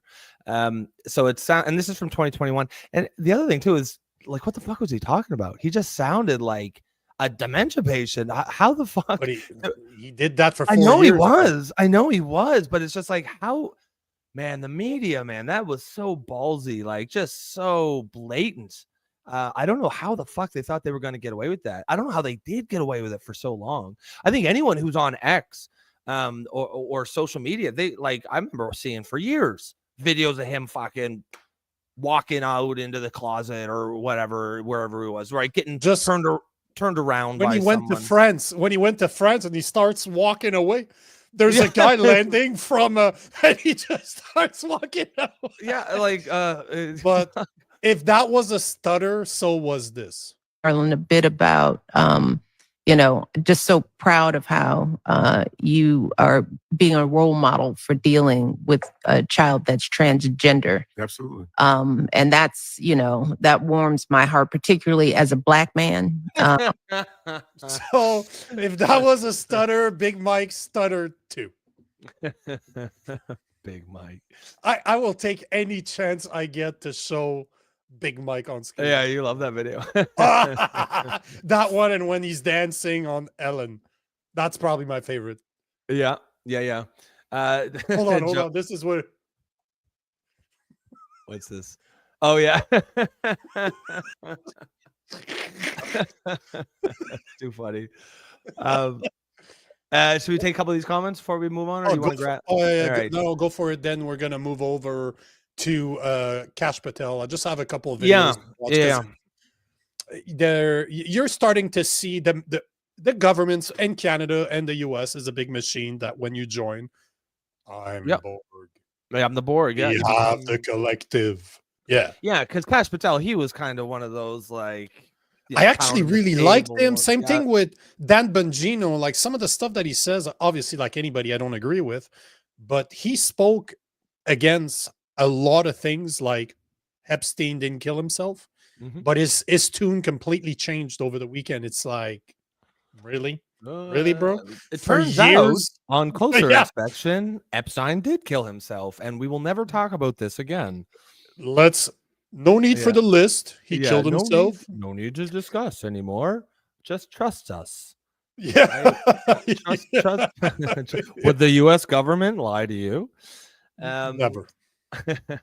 Pam says it's elder abuse. I agree. Yeah, and I mean, like or whatever you feel about Joe Biden, he definitely. I don't know. His wife doesn't come off looking good here, Dr. Jill. She because I don't know, like they just ran this guy through, like he can't even wipe his ass. He doesn't even know where he is, and they're running him as president of the United States. It's fucking wild. As I'm thinking about this, I'm just realizing that Geppetto got Pinocchio'd. Yeah. I'm thinking about this. It's like they switched they played the switcheroo on us. The old switcheroo. Yeah, that's right. Who's Geppetto? Is it Obama? No, Geppetto. No. Well, because Geppetto is the puppet Geppetto. Master, right? He's created little boys. Yeah. Oh, there you go. I gotcha. Yeah. Sniffing. I don't want to say it on air because that's going to get us in trouble. Between the line, it has to do with sniffing. Yep. After the Went on, first Joe. Trump idiocracy, the Dems could have run a corpse against him and won. And So they they did. Yeah, they did. They literally ran a corpse against him, Yeah. and well, they didn't Yep. win, but I guess they thought they could. No, they won the Um, first time against Trump. Oh shit, you're right. Yeah, that's right. That's right. Yeah, because you remember Biden was president for like Yeah, because he was pretty. It wasn't quite as obvious, but if you look back to that it looks time, bad. you It can looks still see bad. it. You can Oh definitely yeah, see 100%. It looks bad. it. Misfit saying, I thought Mr. Clean was talking about my hero. I think when I said it was Captain Picard. Yeah. You can have more than one hero. The thing is that Mr. Clean was my father. He was not just my hero. He was my father. Yeah. Clearly. Mr. Clean. Sasquatch says Trump brought America's mainstream media to its knees along with the Democrat Party. I'm not sure either one will recover. CBC better behave at the G7. Yeah, I mean that's definitely true. Frankly, I think he also brought the Republican Party to its knees too. You know, he grabbed it by the pussy, and when you're a star, they let you do it. You know what? Keep that in mind. You're giving me a perfect segue. I did not tell you about this. I don't know if you've seen this. I haven't even watched it yet. Okay, cool. It's from an interview that Bernie Sanders made with the comedian I really like, Andrew Schultz. Yeah. He was funny? Yes. I don't know. I have not watched it. We're gonna watch it all together. But the captions, I trust certain people. They post stuff, and I'm just like, okay. That should be funny. Let me take a comment, and I'll bring it up. Yeah. Sasquatch says Dr. Joe Biden is like saying astronaut Katy Perry has. Yeah, she's what, a PhD doctor, right? It's like fucking Ross from Friends, right? When he calls himself a doctor, like, yeah, technically, I guess he is, but nobody actually thinks that. Sasquatch, Biden's win was suspect. Yeah, I didn't really dig too much into it, but I've certainly heard 20 million Americans showed up just for Joe Biden, and they haven't been seen since. I think a lot of people were pretty sort of sick of Trump's thing by the end of his first term. He certainly the second term, I don't know. I think America's a little more ready for him. He was. I think it was a bit of a shock to have a president with that kind of style. From 2016 to 2020, there's certainly people who are out there still with TDS, of course, but I think most people, even if they're not big Trump fans, are kind of like, yeah, it's not gonna be the end of the world. He's not gonna lead America. He's not a Nazi. He's not the second coming of Adolf Hitler. The TDS rhetoric doesn't work on most people anymore, unless you're Canadian. Well, yeah, of course. That's totally different. Yeah, well, fuck, it worked. Yeah, it worked brilliantly on for Carney. Did you we talked yesterday about how he took the tariffs off? Did you know he did that on like the 14th of April, like 14 days before the election? He did that while campaigning that until today when I was looking into it. But it just came out. It just came out like last week that he did it like I thought it was April 16th, but 14, 16, yep. But he did it during the campaign as he's saying, I will go to war with Trump on tariffs. He's secretly behind the scene just removing the tariffs. But yes. Yeah, that's so cynical, man. There's I'm looking at this thing here. On April 11th, they secretly moved the tariffs. Yep. And then it's got on April 17th, he did a speech where he said, we're all going to stand up against Donald Trump. I'm ready. Mm-hmm. I've managed crises over the years. Motherfucker, you took them off 6 days ago. Like that fuck, man. He is just playing us for suckers. Yep. He is not a dumb guy, like I was saying on the show yesterday. No, he definitely is not. So here's what I was looking for. So Sasquatch, that one's for you, but it is Bernie Sanders admitting that the Democratic Party is a threat to democracy in the U.S. Okay. I haven't watched it yet, but let's see. The problem I think a lot of voters had is like they didn't even know if it was her. We didn't even know if Biden was president. We didn't even know if these were her talking points. And we felt that over the last 4 elections, Democrats, we felt, that we didn't have a say on who could be president. We talk a lot about the Republicans being autocrats and oligarchs and taking over democracy, but from the Democrat perspective, and I'm a lifelong Democrat, I felt like the Democratic Party completely removed the democratic process from its constituents. And I think they need to have some accountability of that. No argument here. I donated for you. I mean, I wanted you to, like, 2016. I was like, this is going to happen. This guy's going to do it, and it felt like they stole it from me. And I'll be honest, it broke my heart when you supported them. Look, but you have, in the world that I live in, you got a choice, and I mean, a lot of people, including my wife, agree with you.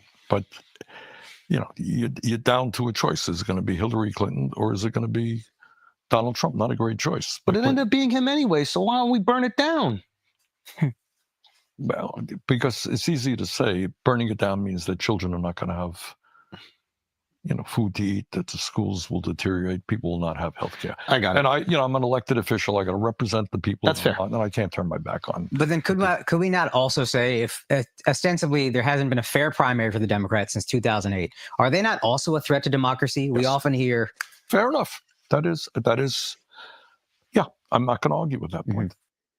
Nothing like having a socialist admit that the Democratic Party is a threat to democracy.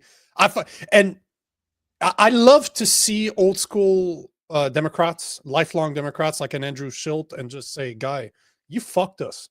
Like he politely said that I disagree with you. Bernie agreed that, but he needed to represent the people. So he's basically just saying that he did whatever the fuck he had to do in order to keep his job. That's basically what I heard from Bernie Sanders right there. And this is bad. Like, at least he's being honest. I got, as much as I dislike that guy because he's such a fucking hypocrite, pushes socialism, yet he's worth millions of dollars, and he's taken what, $1.1 million from Big Pharma. I think it was like 2. I think it was like 2 million. Yeah, well, see, it was. He took as much money, much money from Big Pharma as Mitch McConnell did, the leader of the Senate Republicans. That's a fucking wild statistic. But it's only not okay if you're a Republican or a conservative. If you're a liberal, it's okay. Don't worry. Yeah, of course, it's all okay. Man, Sasquatch is on fucking rant right now. He just gave 1999 to say that Rob is morphine. And you know what, man? I've said this multiple times. We've talked about this after the show where, bro, well, spend enough time with me. We appreciate that, sir. We thank you a lot. I don't think I ever will be. I mean, I'm definitely more eyes open than most liberals. And I'm definitely more able to see the other side and you know, sort of that perspective. There's a lot of issues that we don't talk about that probably would prevent me from ever fully being a conservative. But one thing is for sure is, especially when it comes to a lot of the complaints or sort of grievances that conservatives have been making, specifically about the way media bias works, you know, a lot of how kind of, you know, how just I'm utterly disgusted with pretty much every left-wing political party right now. I'm a classical liberal. You know, there aren't too many. I don't really see my values too much on the in the you know, the Democratic Party and also the Liberal Party up here in Canada. I'm still, you know, maybe it's naive me, maybe it's a lost cause. I'm still trying to get us back to that, and who knows, maybe there'll be some point when I just give up and say fuck it and shift to the right, or maybe they'll go so far to the left that without me even moving, I'll find myself on the right. But guys, as much money as you can give me, I'm not the show works based on me being a common sense liberal. I can't I'm not gonna convert you guys, like one of us. You know, wise guy, we appreciate that, wise guy. I appreciate that. Thanks for the donation, but the joke is here that nowadays a common sense liberal is a conservative. But don't tell Robbie, don't tell him, don't tell Robbie that in Canada a common sense liberal is a conservative, because the conservatives in Canada are not real conservatives. There's a chart or like a graphic you might have seen where it's like the left, right, and the center. And I think Elon Musk tweeted a while back, and it's like It's the it says Overton window. Here I am on the left, and then the guy on the left keeps moving, and it just drags the center. So he's now on the right, even though he hasn't moved. And I think, I love that one. I know exactly the graph you're talking about. It's literally the left kicked you out. They went so far left, you never change. It's just that now you're considered more conservative and now they're calling you want men to have penises and women to have vaginas. Exactly. Just because you don't think women can fucking have a penis and men can give birth, now it means you're a far right Nazi, right? It's God damn. It's mind-boggling how we got there. Moon Glow. Appreciate it. Thank you very much, sir. Goddamn wise guy, you were right yesterday. Just a matter of mentioning. Damn. Yeah. Wise guy. So if we're prostitute, wise guys are pimp. Yeah, is he supposed to take like 10%? He's pimping us out. Yeah, thank you, wise guy. Thank you for that, thanks, brother. Let's go to. And remember too, guys, if you become a member, that's also a way to support us. $2.99 a month. As much as we like we love these donations as well. Best way to do that is also become a member. You'll also be able to get access to the Discord server. And this is the thing, right? As much as I love your contributions, I will always accept them. Make sure you do. If you're giving us contributions, you might as well become a member so you can join. Because what I really want, what's blowing my mind is the comments. You guys are so smart, so educated. Like, you guys fucking know what we're talking about. But I love to see that on the Discord server where it's uncensored. There's no, we can talk about everything over there. And if there's a discussion board that does not exist, the people right now will acclaim to this. Ask me. There's literally a suggestion discussion. You can just go in there, mention what you would like to create, and I'll fucking create it. Takes me 2 seconds. I'll do it. But the whole point is to have that community. So hopefully Moonglow, since obviously $2 is not gonna end your life. It's not one shitty coffee is good for you.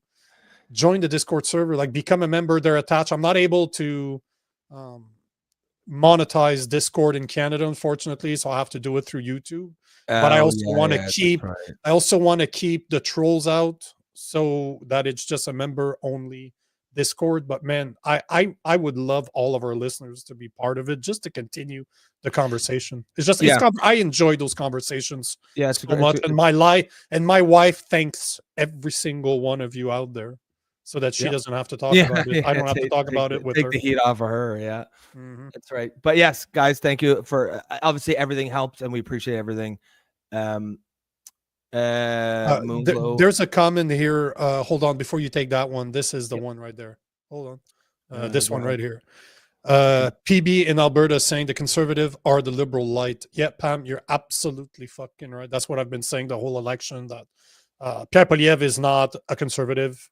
He's a conservative with a big C because he represents the conservative party, but he's not a conservative small c like I am. He's just a liberal with somewhat of a fiscal sense.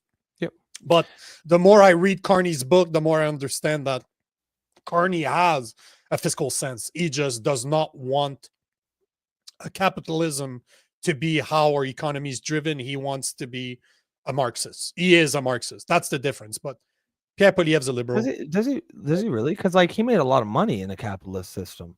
Does he every single Marxist out there are hypocrites. They only, if you look at Marxism, if you look at socialism and you look at communism, they're not against money. They're against the people making money. It's all about control. The top, if you look at China, you think that they don't make money? Of course they make money. They make a shit ton of money. But that's because in practice, they're a capitalist system for the most part. They're Marxist in word. But they are a society ran by communists. Yes. The communists are at the top. They believe in capitalism. That's how they deal with the rest of the world. It's just internally within your country. Yeah. We're going to control you through communism, but they all believe in money. Believe me, they all want to make money, right? Yep. I agree. So that's why I'm not a fan of Bernie Sanders, because he pushes a lot of socialist ideas, yet he's been caught not paying taxes. His wife and him's been caught multiple times. Oh yeah, of course. Right? So you're just like, bro, you're worth millions of dollars. You've received money from big pharma. But now you're telling us that, no, bro, just be honest. At least he was honest in that interview. You know what? I got a bit more respect for Bernie Sanders because he knew that he couldn't debate this. Because Andrew Schultz, as much as he's a comedian, he ain't a fucking idiot. No, he's not an idiot. Like, he's a clever guy. He's a funny guy. Yeah. Joe Serdam, this is a good comment. I would love to see what everyone here thinks it means to be conservative and liberal. And you know, it's something we talk about a lot. Like a lot of the traditional labels, I feel like those are just breaking down in a lot of ways. I'm kind of curious too. I'd like to see, you know, very few people do they perfectly apply anymore. Like for me personally, my opinions on some other topics that we don't talk about a whole lot, like, you know, abortion, gun control, social safety net, role of government, some other ones probably would prevent me from ever really being like a conservative. But also some of my other opinions kind of prevent me from being a liberal too in today's environment, which is, I guess, you know, why we're political orphans, right? It's why we created this space. Probably most people here don't necessarily very neatly fit. You know, and I'm even seeing, you know, on the right, a lot of issues that like are typically more associated with the left. Like, you know, you don't really see too much of the right, you know, talking about gay people anymore. Like, yeah, they may not necessarily, especially if you're like a Christian conservative like you, may not necessarily agree with the lifestyle, but you don't really see, definitely more of a live and let live vibe, I think, on the right a lot more these days. I was talking about this with my wife over the weekend because of the new Pope, right? The new Pope released last week saying that marriage is between a man and a woman. And I agree with him 1,000%. This is how it started. And if you look at the religious aspect of a marriage, it's between you, me, my wife, and God. This is the pledge that I'm making. Now, am I saying that gays shouldn't get married? I don't like that they get married because of what it's supposed to represent. Now, does that mean they can't have a civil union? Why not? I don't give a fuck. I think it's a sin. I personally think it's a sin, but I don't care. At the end of the day, I don't care. If you're the one that's going to answer to God, not me. I'm not here to, and I have friends that are gay. I've had friends that are gays, and I'll probably have more in the future. I don't care. It doesn't matter to me. It's your life. You do whatever you want. As much as I disagree with what you're doing, the fuck am I to tell you that you're wrong? Who the fuck am I to tell you? I'm a sinner. There's probably things that I do that other people don't agree with. That doesn't make me necessarily a bad person, but it might be a sin. I'm a sinner too, bro. There's one thing that's for sure. I've sinned and I will sin again. So yeah, but and that kind of attitude. I'm a libertarian. I'm a Christian libertarian, if you want. Let live and let live. What you do that doesn't impact my life, I don't care. Whatever, man. Whatever. It's two consensual adults. The fuck do I care? The fuck do I care? Yeah, I don't care. Absolutely. Whatever, man. Yeah, Whatever and that kind of attitude seems a bit new to me, or at least, you know, new in the last 5 to 10 years. Like when I was growing up, it was the right that was trying to, you know, be the party of no or the side of no, telling people how to live their life. And that was partly why I always identified left, because I fundamentally have a live and let live overall life worldview. But that's really kind of more on the right these days, and it's the left that's authoritarian and telling people everywhere. So yeah, I don't know what the fuck is I am. Who knows? But it goes with Joe. Like, look at his comment saying that Nico's the reason I want to see everybody's definition. Yeah, I know where I stand on pretty much every I just don't issue. fit anywhere either. I don't know where the label is, right? And that's why we created the space, because 100%. Political orphan is probably the best label that fits me right now. It's been the label that fitted me since ever I've been in politics. I sometimes agree more with one side than the other. I obviously agree more with the Republicans than I do the Democrats, but does that mean I'm a Republican? No. Yeah. I'm not. So I don't know where else I fit either, but I'm more conservative than I'm liberal. And that's what I love about this space, because you don't need to have a label, right? We can have our opinions. We kind of know where everyone roughly leans, but at the same time, you're not locked into any one position, and we can all kind of sit where we just how we feel and say our opinion. And sometimes people agree and sometimes they won't, and that's perfectly fine.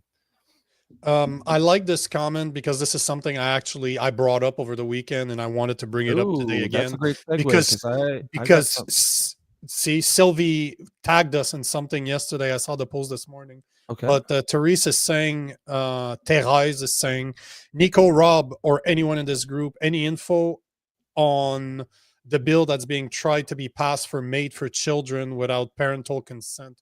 I have heard about it. I have not seen it.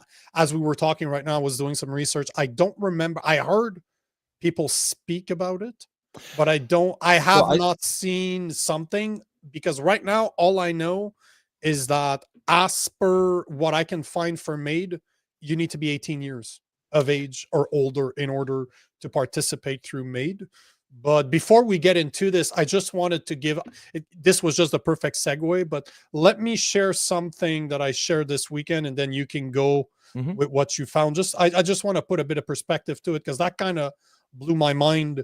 So BBC over the weekend, last week, I shared it over the weekend, but it was what the fuck is that not coming up? Come on. There we go. Let me share this. Is just so BBC actually shared this last week, saying that assisted dying now accounts for 1 in 20 Canada death. So basically that's messed up. Like, that's really messed up. So for my American friends, MAID is assisted dying in Canada. We have a government ran program that will help people. Jesus, that is not the right term here. That will allow people to unalive themselves. I used to understand why. Like, my stepfather battled cancer for more than 5 years, and he did not want my mother to lose his benefits, like lose the insurance money, lose his military pension, because he was a colonel in the army. And so he stayed alive for 5 years. He battled cancer, and he didn't really have any chance of beating it. It was just, he was doing he had how do you call it, chemotherapy, and what's the other one, radio in French. I just can't remember what it's called in English. But either way, he was doing treatment upon treatment upon treatment. He used to have one good week a month. All the time, all the rest of the time, he was recuperating from chemo. And he stayed alive for 5 years just so that my mom wouldn't lose all his benefits. So, and it's like, that was before MAID, but this is what MAID was supposed to be for. People that have no way of getting rid of it. He was in his 60s and terminal, end of life. Yeah, absolutely. And he was scared shitless. We had that conversations many times, him and I, and he was scared shitless to lose his mind. He was a brilliant guy, and he was scared to become a vegetable. Death did not scare him as much as him becoming a vegetable. This is messed up when you think about it. But in this case, I understood why he wanted it. I get it. So I've evolved on this too, because I had a similar story. I used to date a girl. Her grandfather was same thing, just sick, old, like 80 something, cancer was coming. He was in pain all the time. And I went with her on the day that it happened. This was like 2 or 3 years ago. And I was kind of looking, and like, it was peaceful. And I was like, this guy, here's a guy who died peacefully on his own terms, surrounded by people that he loved. And I was like, to me, that works. Like that's how it should be. And I do believe in freedom, and I believe that includes the right to not be alive. And so back then I was supportive of it in theory. And if that's how it was used, I would still be supportive of it. However, you have to be able to change your mind as facts change on the ground. And, I heard the warnings back when this was a debate. There was people saying, well, especially with a universal healthcare system, people are going to be seen as a burden on the system. And this is going to be pushed to a lot of people who it's not appropriate for. And I didn't like, I thought, well, okay, just the fact that that's a possibility doesn't mean that's going to be how they do it. So I said, we'll wait and see. But we've waited, and we've seen that it is being offered to people. And you hear a lot of stories. It's not appropriate for young people who are just suicidal or depressed, or you see what's on the screen. Yeah. And then I saw Sylvie tagged us in yesterday, and this is insane. This is absolutely fucking insane. That it's the numbers, right? MAID for mental illness is set to take effect in March. See, I don't agree with that. I don't agree. And here it says should be 1 in 10 physical illness. but 1 in 10 people will wait more than 4 months for counseling. The waiting period for MAID is only 3 months. So you're basically telling me that it takes less time to unalive yourself than it does seeing a psychologist or psychiatrist provided by the state. It's that's and this is the kind of stuff that has made me rethink my position on this. And you know, without going down that rabbit hole, because I know if I mention this, you're going to go off the chain here, but let's try to keep it focused.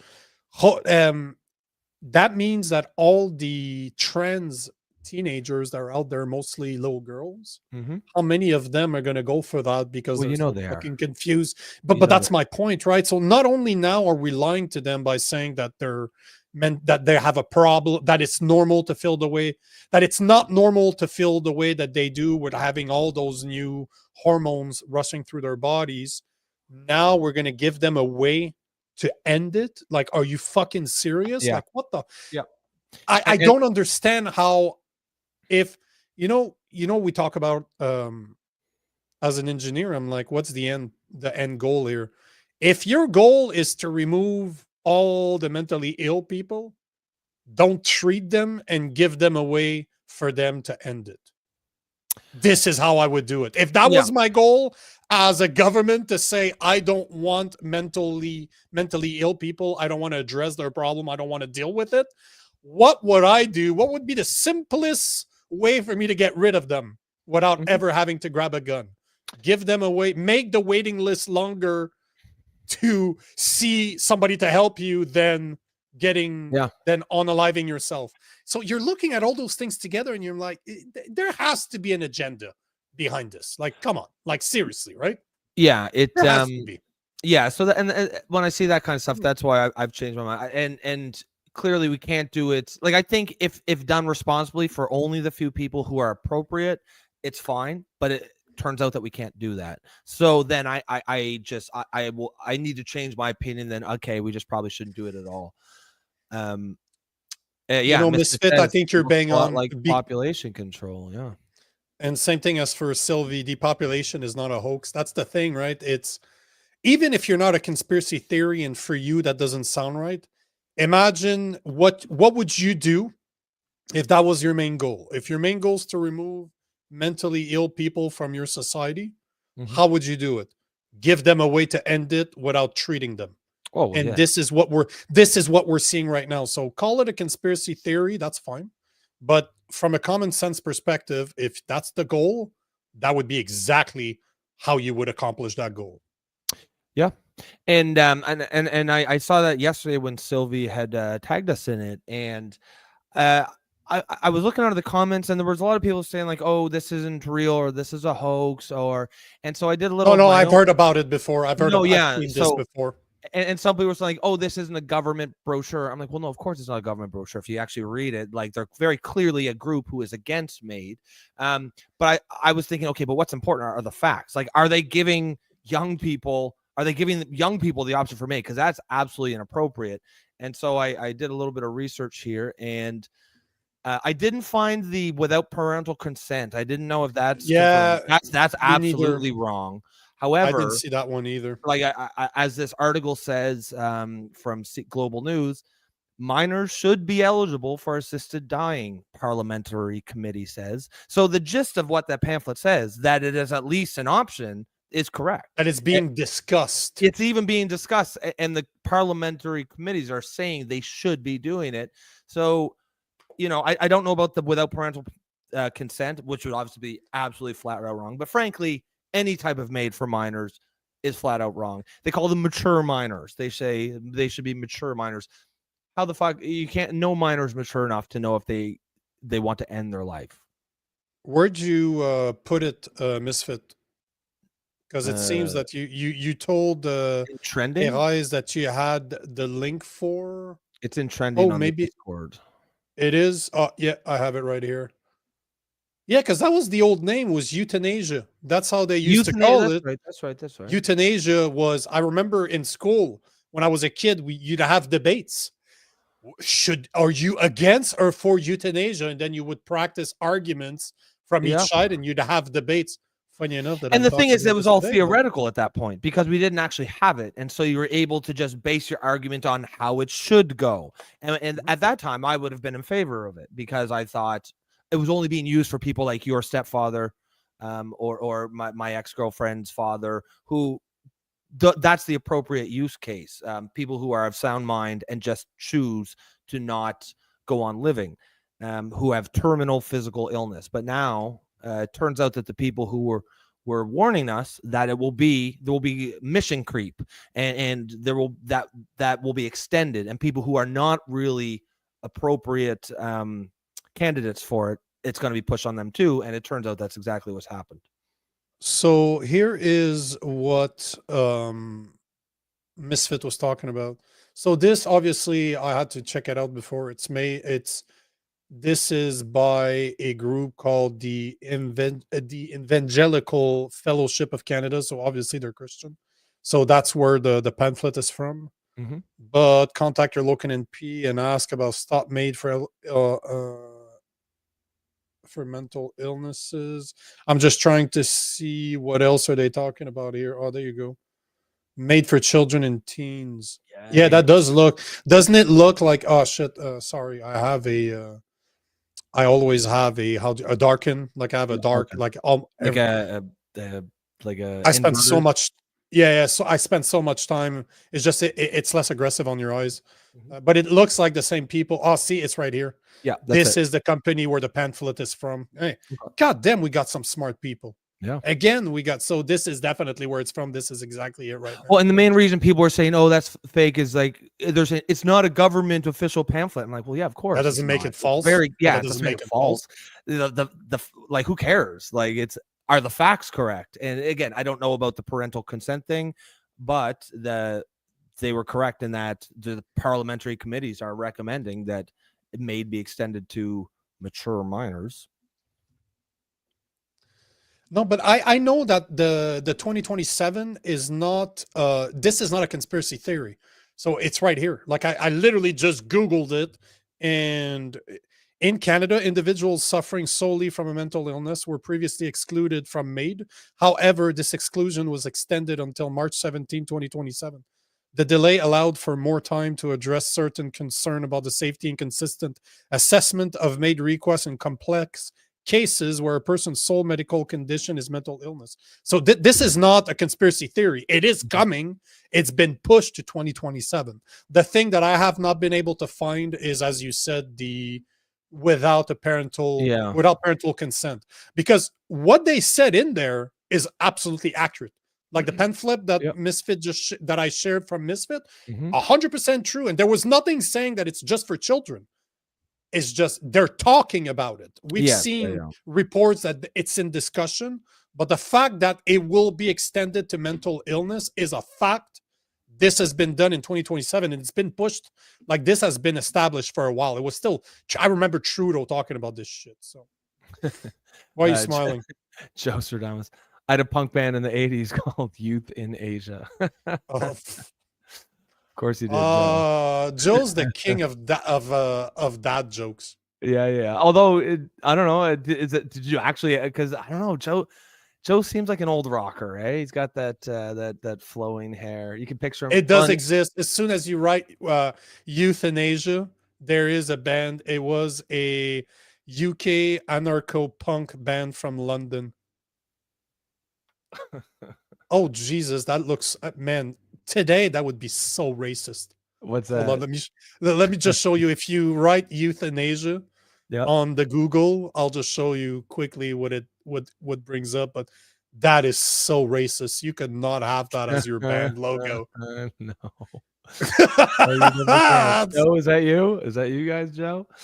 yeah, that was you, Joe. It's just you let your hair grow. Well, yeah, it seems like it was real. Joe is the king of dad jokes, but it seems like his jokes are based on something real. Good for you, bro. Yeah. Let me see. Here's a comment. Nice. Hold on. So wise guy just flipped a $1 bill. Thank you, sir. Yes, thank you. Everything Hello. counts. That's what she said. Yeah, that's right. Put that in my thong, girl. Yeah. Gros big. Put that in my thong, big guy. Yeah, exactly. Misfit says, "You'll never keep this troll out. You're stuck with me now." Yeah, we're fucked.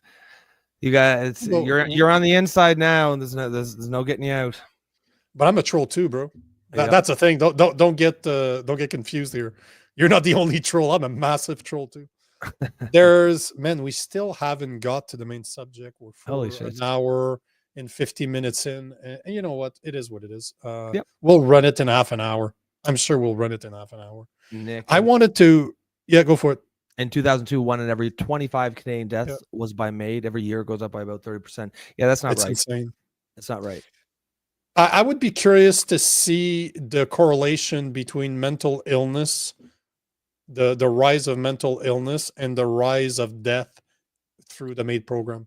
I would not be surprised. And right now I'm just talking out of my ass, but I would not be surprised if they're basically Correlated? bang on the. Oh yeah. I would love to see the correlation between the two of them. Yeah, that would make sense.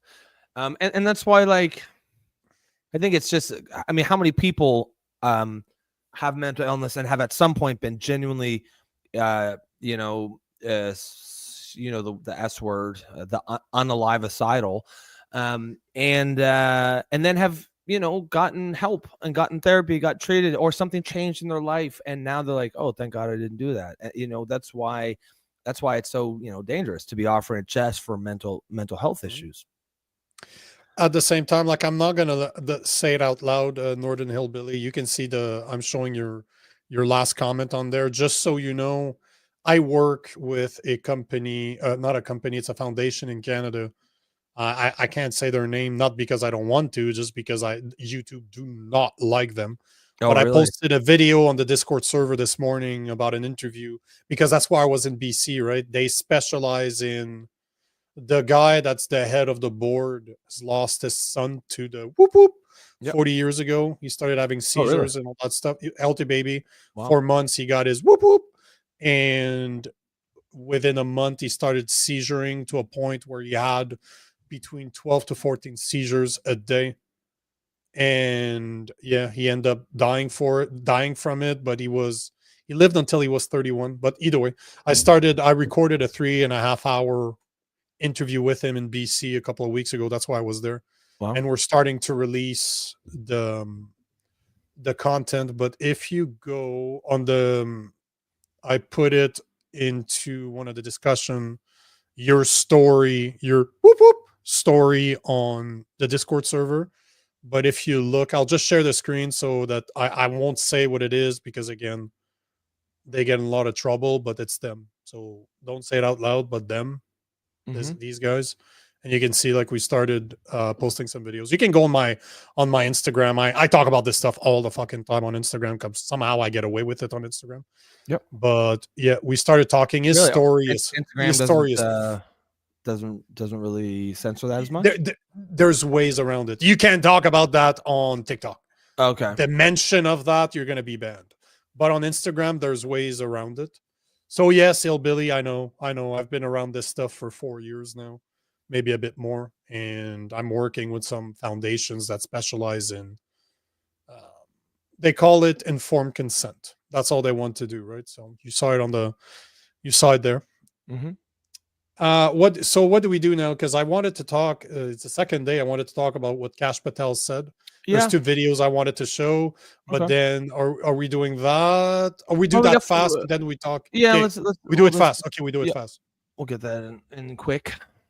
So Kash Patel, there's 2 videos that he released. One, he's basically blaming Canada for all the fentanyl that is coming through.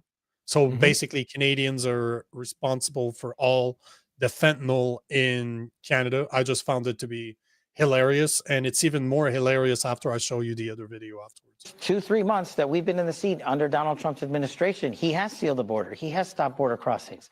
So where's all the fentanyl coming from still? Where's the trafficking coming from still? Where are all the narco traffickers going to keep bringing this stuff into the country? The northern border. Our adversaries have partnered up with the CCP and others, Russia, Iran, on a variety of different criminal enterprises, and they're going and they're sailing around to Vancouver and coming in by air. And the sheer tyranny of distance of the northern border and the lack of cooperation from federal authorities in prior administrations to actually firm up that northern border is what's causing a continuation of violent crime. Now, we're focused on it, and we're calling our state and local law enforcement partners up there.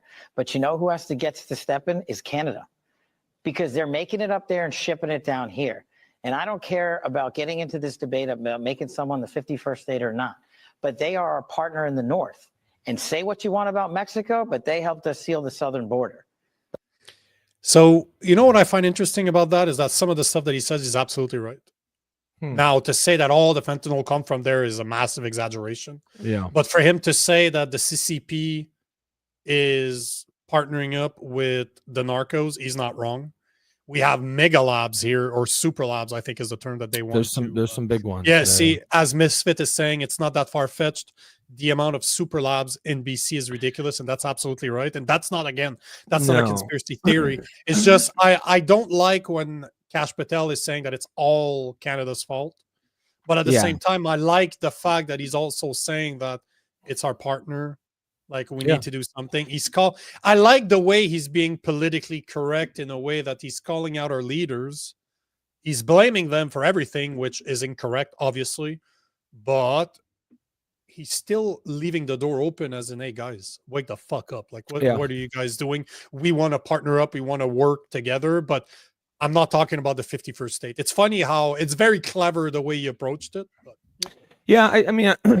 I definitely think he's, as you said, exaggerating. It's definitely not, to say well, we sealed the southern border. Well, no, I'm sure they've reduced some drugs. There's still a lot of drugs coming in from the southern border, and I'm sure there's a lot in from the north. You're right, like the RCMP have busted some enormous fucking super labs. And what's wild is you don't really hear much about it, right? It's always like just one guy. It's like one guy from India. They were they were talking about it. I think I was seeing that yesterday, where all the super labs that the RCMP busted, they're like busted 4 people. It's like what, $500 million worth of equipment and drugs. It's just like a dude from India. It's like, yeah, you think you might want to investigate this a little deeper. This is not just a guy who found a recipe on the internet. But probably not.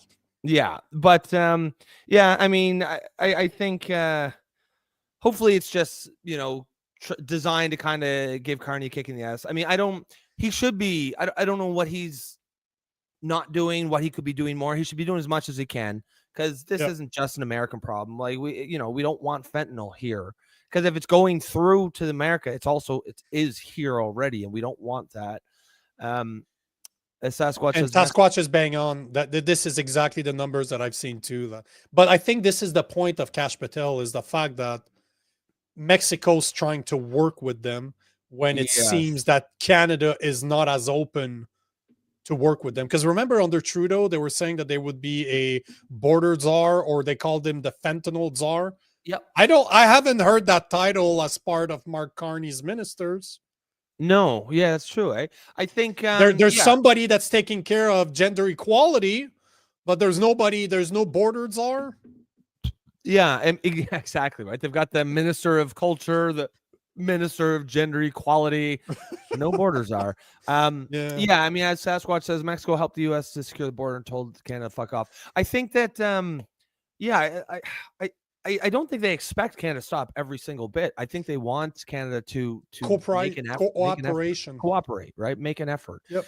And if Carney is intentionally not to, because he doesn't want to be seen as cooperating with Trump, that's idiotic. I hope he's not going to you'd think he's hopefully smarter than that. Like, we know he's not a dumb guy. Unless he's got a plan, right? Unless he's got some agenda. He's not a dumb guy. Everything that he does is calculated. That guy is very fucking smart. It is scary how smart that guy is. Yeah. Misfit saying that CBSA scans less than 1% of all shipping. And that's true for I believe all border services, United States borders. Like, they just don't have the ability. But that's one space where you could maybe put some resources into it, hire more guards, and scan more shit. We appreciate that, Norton Hillbilly. He says, "Hi, Nico. I say you can because I know you can't say it because Yeah, they'll take your channel down." Love it. they will. Love it. I appreciate it. But you know, one of the other concerns that it's never addressed, and for some reason, now I know why they don't address it because it'd be considered racist. But if you look at the same is true between Mexico, the U.S., and Canada and the U.S., we have a lot of First Nations that owns land right at the border. Yeah. So, and they cannot, if you look at for the They longest straddle time, both borders, don't they? oh, but that's my point. They Yeah. straddle borders, Canada, US, Yeah. Mexico, US. So you have First Nations that have the rights to veto a sovereignty, wall, right? for example, to Yeah. veto a wall. And some of the places from Mexico to the US that is the most used for Mhm. narco traffickers, for human trafficking, is through those First Nation Yep. the land that First Nation, It's a loophole, right? You and enter on the Canadian supposedly that side. they make a shit ton of money Oh, fuck doing it. yeah. Oh, And fuck but yeah. in Canada, you know what's fucked is that not only, like, if you look at Alberta, there are First Nation that straddles the US and Canada, but you look at the Great Lakes, there's a lot there's First Nations that own fucking land on the Canada side and Yep. the US side, and we Yeah. barely scan the Well, ships they're going they through. legally, So I they don't think they can. literally have, look, there's a massive hole there in our security. Let's go through it. Then that's So exactly what they do, right? And I'm sure that everyone in those tribes are paid quite well. But you just shut the enter, fuck up. you enter on the Canadian side, you walk through, and you exit the American side, and there's nothing they can do. As Robin says, where is it? We've got the czar for everything else. We've got the czar for fucking for gender How do we not have equality. a border czar, like a border czar? Because that Trudeau has said that he would put one in place. Yeah, we're supposed to. Yeah. So here's the other video. So at the same time, I like what Kash Patel is saying there. He's exaggerating, but I guess, again, if he works for Trump, Trump's very good at exaggerating to get what he wants. Yep. But it's hard to disagree with the overall message that we need to do more on our side. Mhm. But then in the same fucking interview, this is why I can't take politicians seriously. I just can't. There's no way I can. And in the same interview, so he just said that Canada needs to do more. And then he said this about Epstein. And before you give your answer, let me put some facts to it afterwards. So keep your answer for the other things. I'm going to put it in place just to show how fucking ridiculous it actually is. Yes. So this is what Kash Patel and Dan Bongino said about Epstein. You said Jeffrey Epstein committed suicide. People don't believe it. Well, I mean, listen, they have a right to their opinion, but as someone who has worked as a public defender, as a prosecutor, who's been in that prison system, who's been in the Metropolitan Detention Center, who's been in segregated housing, you know a suicide when you see one, and that's what that was. He killed himself. You want me to? I've seen the whole file. He killed himself. I know it's hard work. You Keep in mind that Dan Bongino has said that in the past, that Epstein did not kill himself. Yeah. So 3 months within the organization, he switched his opinion. But let me put that into perspective. Because I went back a few years, like since 2019, and I just want to make sure we're all on the same page here. So they say that he killed himself. Okay. Epstein tried to kill himself twice. The first time he was not successful. And the first time that he wasn't successful, the first suicide attempt cameras, the surveillance video disappeared. They were destroyed by accident. That was said by the prosecutor on the case back in 2019. Then on the night that he successfully committed suicide, not only did the 2 cameras outside of his cell were broken, but both guards failed to follow procedure and check on all prisoners every 30 minutes. Why? Because they were fucking sleeping. So now go ahead. Be careful, YouTube. Don't pull a whatever the vegan comedian name is pulled at the Oscar, which was one of the most awesome fucking speech I've ever heard in my life. I think I think I probably am on the same page as Jason here, who says Patel is saying this with a constitutional wink. He's trying to hold credibility with other issues and give this one up to avoid ammunition against him. In other words, I don't think you hear him laugh. That was him laughing in the background. Did you hear that? Yes. Like, so did he kill himself? Yeah. Of course he did. Yes, he did kill himself. I think so. I don't think he actually believes that. This is one conspiracy theory we can all get behind. Conspiracy theorists, non-conspiracy theorists. There's no. If he didn't kill himself, it was only because they had the guards go in there, gave him a piece of rope, and said, "We're going to turn the camera off. We're going to be asleep. If you're not dead in a half an hour, things are going to get real bad for you." You know what I mean? And maybe it was something like that. But there's too many powerful people who did not want him to be alive. And it's just, there's too many coincidences. There's no way that your fucking cameras turn off. The guards are asleep. Again, I'm sure that Kash Patel and Dan Bongino understand why, they were probably told the real reason. They were probably given the list of the people who were exposed, and I guarantee you that list has a whole lot of right-wing and conservative people just as much as it does liberal. It has nothing to do with partisanship.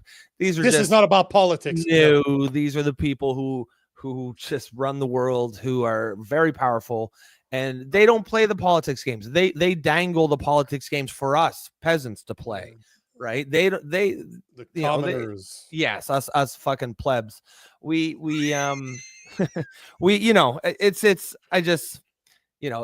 kind of, once you get in the system, they make it very comfortable for you in there, right? It guarantees. But then Bongino almost got frustrated. He did kill himself. Stop asking. I've seen the file. I know what a suicide looks like. Yes, I'm sure.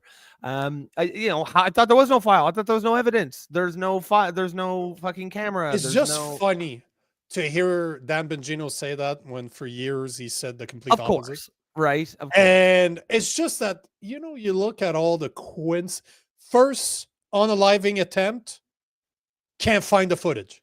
He survives. Second attempt, cameras are broken, guards are sleeping, and they're not doing their job, and they cannot disprove or prove what happened. We have to take their word. You're just like, yeah. This is not a conspiracy theory here. Like, no. There's a lot of coincidences, and I don't believe in coincidences. So. Yeah, exactly. And even when I'm thinking I'm thinking maybe he did kill himself, but they gave him the stuff to do it and made it very incentivized him. But if that was true, they wouldn't have shut the cameras off, because then we would have seen him do it, and they would have been like, "Oh, see, he did it." There's no way Jason that he is right. Jason is right. Stop saying. That's why I was saying on the live. For YouTube purposes, Rob and I are full of shit. We don't know. Yeah, we're of course joking. On the live is the word, obviously, yes, and Dan Bongino and Kash Patel are 100% accurate when they say Epstein killed himself. Definitely. Or on the live themselves. Yeah, and Robin says you can see in Cash's eyes. Yeah, I thought. Guys, have you ever noticed Kash is like, yeah, he hit the Adderall before he did that interview for sure. Cocaine's hell of a drug. Yeah, exactly. Cocaine's a hell of a drug. That one of the best skit from David Chappelle. Yeah, this is funny because or Epstein is still alive and well and hiding. Have you ever looked at the conspiracy theories of Hitler ended up in Argentina? Yeah, well, I mean, a lot of Nazis definitely did. But if you've ever been down, that is a rabbit hole. If you go down that rabbit hole, you see pictures from a long time ago. You're like, God damn, he kind of does look like him, like Elvis. It's like, remember Tupac Shakur? Tupac Shakur dying, yet his last album is Machiavelli, which is a guy that faked his own death. You're just like, that's true, eh? There's a lot of those coincidences in Well, the and world. you know, Biggie Small, Notorious B.I.G. He also got killed, and his last episode was or album was called Life After Death. Wink, wink. Algorithms closing in on Oops. you guys. Yeah. Oh no, but no, of I course think we're okay. yeah. It is never about left versus right. It's always been about up and down. And that's true, Zing, Joe. zing. And that's, I think that's, you know, that's why I think this kind of a community, you know, the orphans, political orphans is sort of valuable, because I think it's people who, yeah, of course, we're going to disagree on some things, agree on others. But I think more than that, I think most of us understand the true, the true battle is not really left and right. It is up and down. Spiker Hond. That is an interesting name, bro. Is that a new face? Yep. First time I see that face. What is going Welcome, on? sir. Hopefully you stick around. Namibia and South African Union, only places where they did not search for Bormann and Hitler. South America too. Like South America. Argentina, it's either Argentina or Venezuela, but I think it's Argentina from memory. Yeah. Well, Argentina was well, I think Spiker's saying Namibia and South Africa, where they did not search. They definitely would have searched in Argentina, because I know a lot of Nazis went there. I think we talked about Mossad earlier. Mossad really cut their teeth in the 10, 20, 30 years after World War II, hunting down a lot of these Nazis over in Argentina, and they had like hunter-killer squads. They were going over there and executing Nazis who were trying. Operation Paperclip, that used to be a conspiracy theory, which is completely accurate. And the von Braun that started NASA is the guy that invented the V2 rocket. He's the scientist that killed a shit ton of people with the V2 rocket, but von Braun, it was still the head of NASA, and he was a fucking Nazi. Yeah, and that's nothing conspiratorial about. That's just true. That's just if you saw the medical advancement that the Germans were able to develop because they got to torture people day in and day out. If you can took that information, if you do whatever you want to people and don't worry about it, you can actually learn a lot about the human body. I'm shouldn't be laughing at this. I'm laughing at it's pretty horrific. It is pretty horrific. But it is Argentina, right? That's what I thought. It is Argentina. Yeah.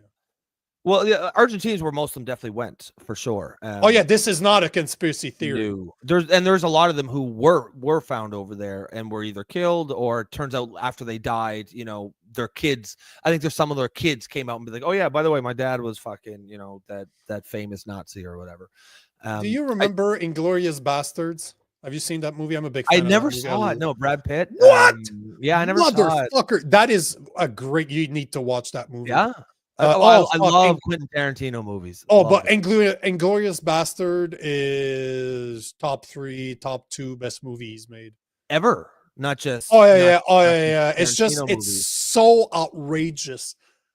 It's a real Tarantino bloody movie. Like Tarantino's very good at accelerated. But accelerated blood.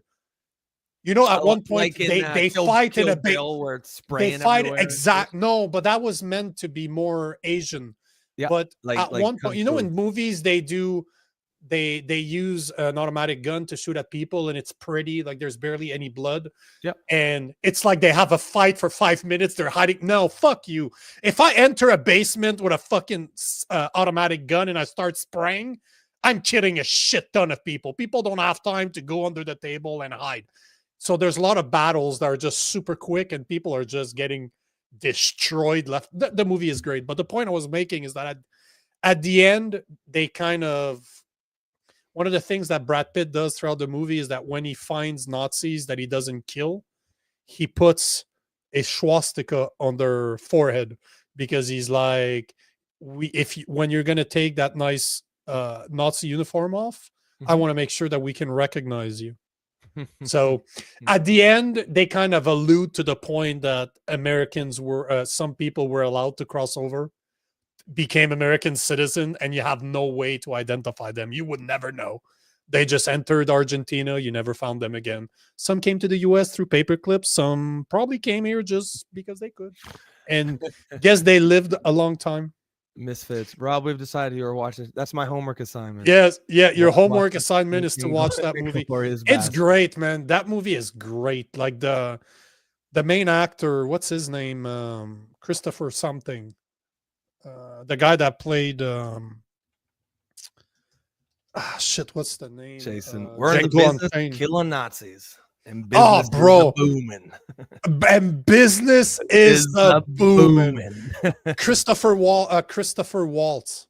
You know that guy? Let me Google him here. Christopher Waltz. That's I'll show it to you. I have it right here. Okay. He's this guy right here. Oh yes, Christopher Waltz. yes. So Yeah. that was his breakout movie because the guy turns out that in that movie he plays a colonel from the SS, and he literally speaks French, English, German, Austrian, and he speaks another language, if I'm not mistaken. Oh, Italian. He literally is fluent in 5 languages, and he switches from one to the other during the movie, depending who he's talking. At the beginning, he speaks French. He talks Italian with Brad Pitt. He talks Austrian, German. But it's real. That dude can actually speak 5 fucking languages, but he makes that movie. That is such a great actor for that movie. Did you like Django Unchained? Yeah, I did like that one. He's better than he is in Django like so. Unchained. Devil's Due says that's the best movie. I mean, like better Inglourious than Bastard. Reservoir I would have. Dogs, better than Oh Pulp yeah. Fiction, Kill Nowhere Bill. close. Oh yeah. Oh man, those are great movies. No, but the thing is, I'm a big fan of the Second World War, the movies from war. I like war movies. I'm a big fan. Yep. It's just Christopher Waltz in that movie. This guy, eh? Makes it. It's him. He is so devious. He's so calculated. He's so smart. And the fact that he's just going from one language to the other, he's just fucking banging that shit, is insane. It's just great. Yeah. Oh yeah, I agree. But Jason, what Sasquatch? Hold on. What Sasquatch is saying? Christopher Waltz is the American national treasure. Yeah. Jason, as far as Tarantino film goes, I can't put that ahead of Pulp Fiction, Kill Bill, Reservoir Dogs, but the movie's boss. Yeah, I'm gonna watch it, and I'll be surprised if I could put it ahead of at least Pulp. I love Pulp Fiction, but we'll give it a shot. The acting is better in, because the thing is, you look at a Kill Bill, which I love those type of movies. I'm a big fan of the Japanese culture. Yep, I love that stuff. Love that stuff. But she can't fight worth a shit, and it shows. That bothers me when I watch fighting movies. As a guy that can fight, I look at this, I'm like, you guys are terrible fucking actors. Boo! So they always take a dip. Pulp Fiction was great because of the ending. Like John Travolta, Bruce Willis, that saves the guy from getting fucked in the ass. And he's like, I'm gonna those, and he's like, you can never come back here. It's just back in the 90s when that came out, it was outrageous. Today, that's just another fucking Thursday night on Netflix. What are you talking about? Today is like, what? We don't even get to see the penetration? Yeah. Like, what the fuck's wrong with you? Get the gimp. Yeah. Get the gimp. Gimp sleeping. It is one of those things that Tarantino was brilliant in Inglourious Bastard. There's no other Second World War movie that is like that one. Like the Bear Jew. One of the guys, his name is the Bear Jew, and he likes to kill people with a baseball staff. It's awesome. There's so many. Yes. It's just the violence is so well done. It is over the top.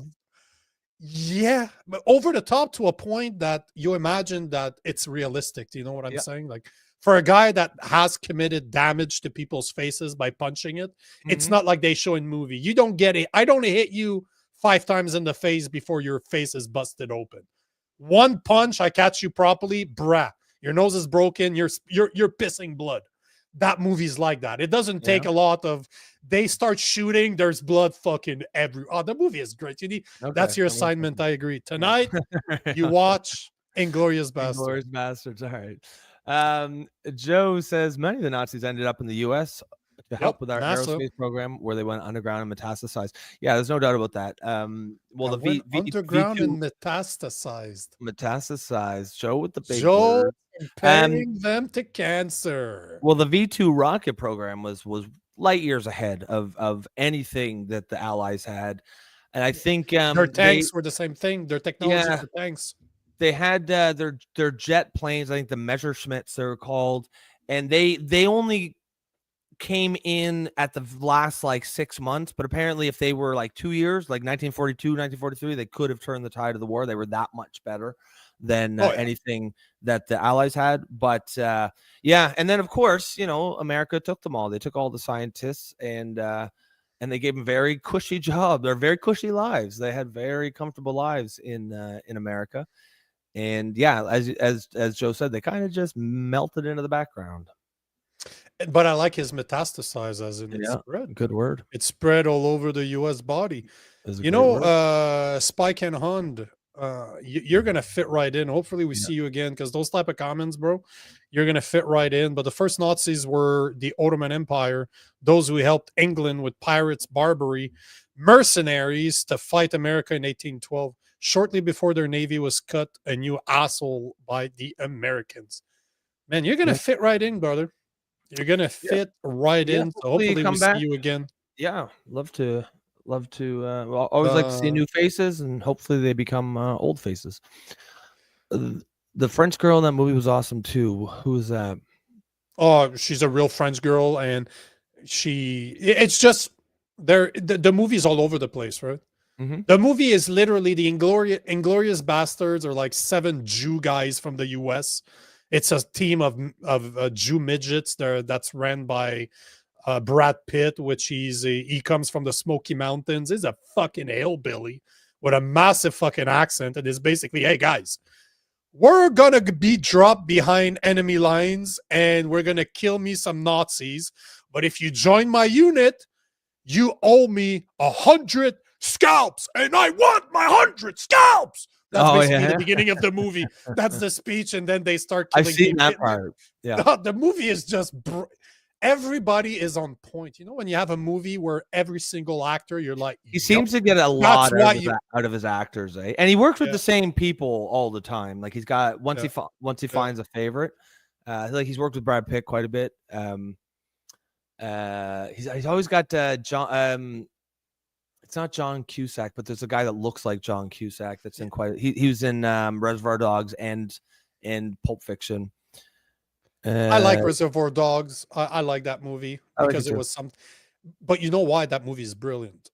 Because it took almost nothing. Nothing. Yeah. It's almost the one set is in that old school building, and everything is around that building. Just character the rest development is just and like dialogue, right?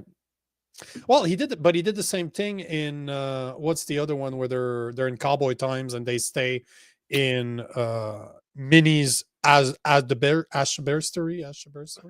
Or yes, exactly. They're stuck in a blizzard. Same thing, right? It's one building, almost the whole movie. Oh yeah, so, he's a brilliant movie maker. Nico, you don't have to post this, but the bar scene in Inglourious Bastards makes me nervous every single time. I agree. This is the bar scene. So they decide to go meet with a spy that they have working as part of the Germans, but that's now with with England. Mm-hmm. And there's a mission where England military and Brad Pitt meet up, and they go to meet with the spy because she has something to tell them. And she chooses a bar that's in a basement. And there's a scene, they're just sitting across, they're hiding in a building across the building, and they're like, who the fuck decided to have a meeting in a fucking basement? You don't want to fight in a basement. So that's what he's talking about. They go down the basement to meet with their spy, and it's just supposed to be like a hole in the wall bar. But they show up there. There's a bunch of fucking Nazis in uniform, and they're meeting with their spy in the basement, and there's a fight in there. And that's what I was talking about. Like, you don't take a machine gun into a fucking basement and not kill a bunch of people if they're not prepared. It's just, Tarantino is very good at setting the ambience. You know it's coming. You can feel that it's coming. You're just like, motherfucker, are you going to make it happen already? And yeah, people get shot in the balls. People get shot all over the place. So it's I really like that movie. Now I have to watch it for the 50th time because I fucking love that. Yeah, I'm definitely gonna check it out. Yeah. Yep. So bro, we did not talk about we didn't even talk about our main. You guys that's for the audience out there. You guys Yeah. cannot bring movies. I'm such a movie buff. If Yeah, there's one, yeah, I don't yeah. watch TV, but I That's a watch rabbit movies. hole. Yeah. Oh, that's my rabbit hole. I'm such a fan of great movies. I've seen them all. And somehow I remember that's one thing that's very strange, but I remember full conversations. I can actually, as I'm watching a movie for the second or third time, I'm repeating the words that they're going to say on TV. I don't know why my memory remembers it, but thank you guys for sending me down that rabbit hole. But I like movies, and it's not the first time we go down that rabbit hole. And I think our audience likes it. So Yeah, Misfit, the I'll main happily point talk was movies. Canada's involvement in foreign affairs, specifically Israel. Oh, shit. We did not talk about Ukraine, that. and Russia. Yeah.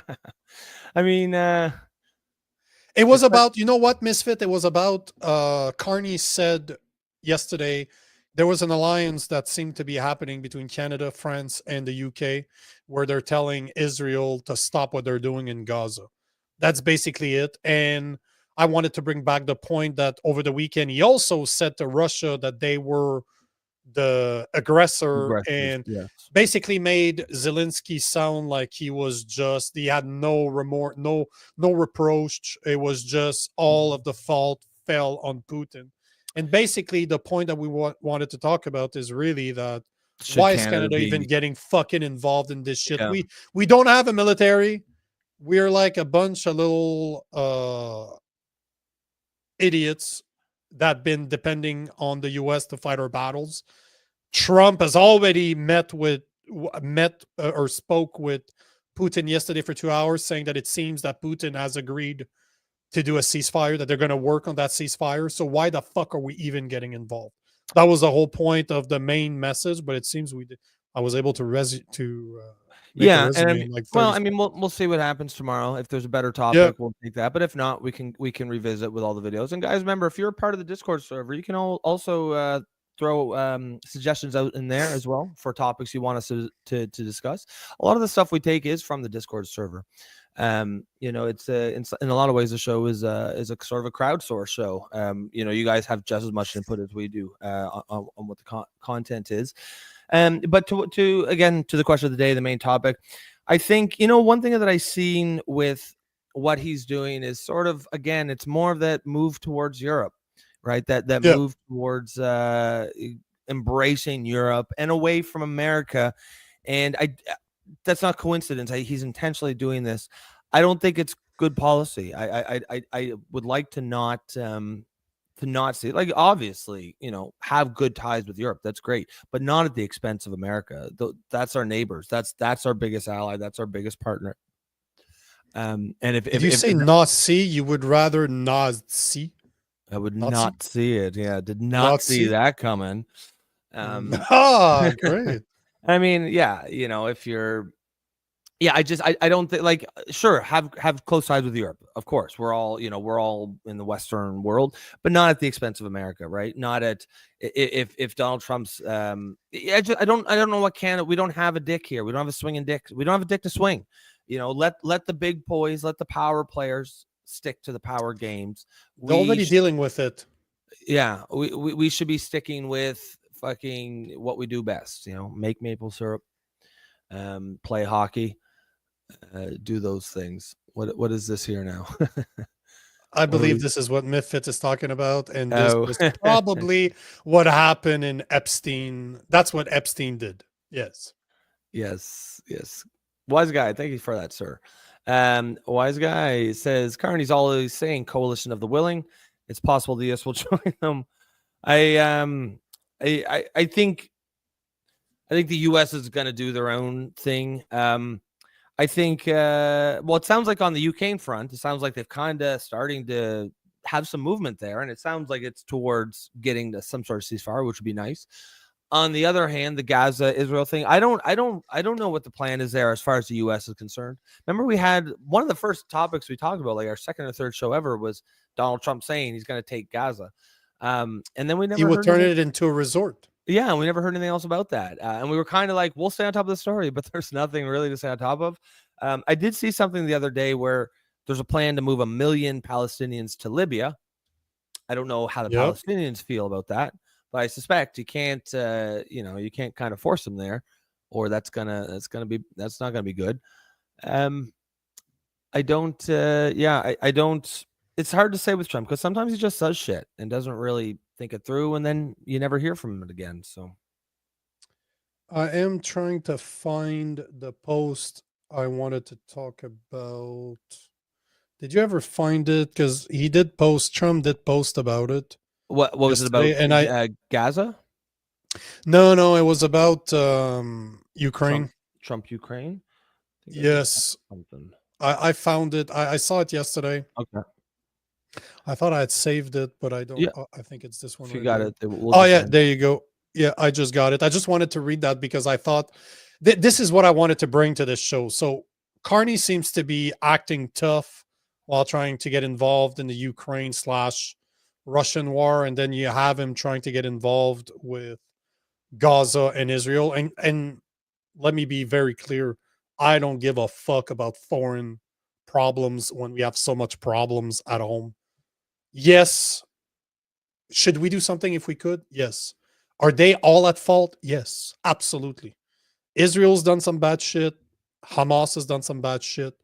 Putin has done some bad shit. So has Ukraine. But at the end of the day, I don't give a fuck about what's going on over there when there's so many people in North America that are suffering. That's how I see this whole thing.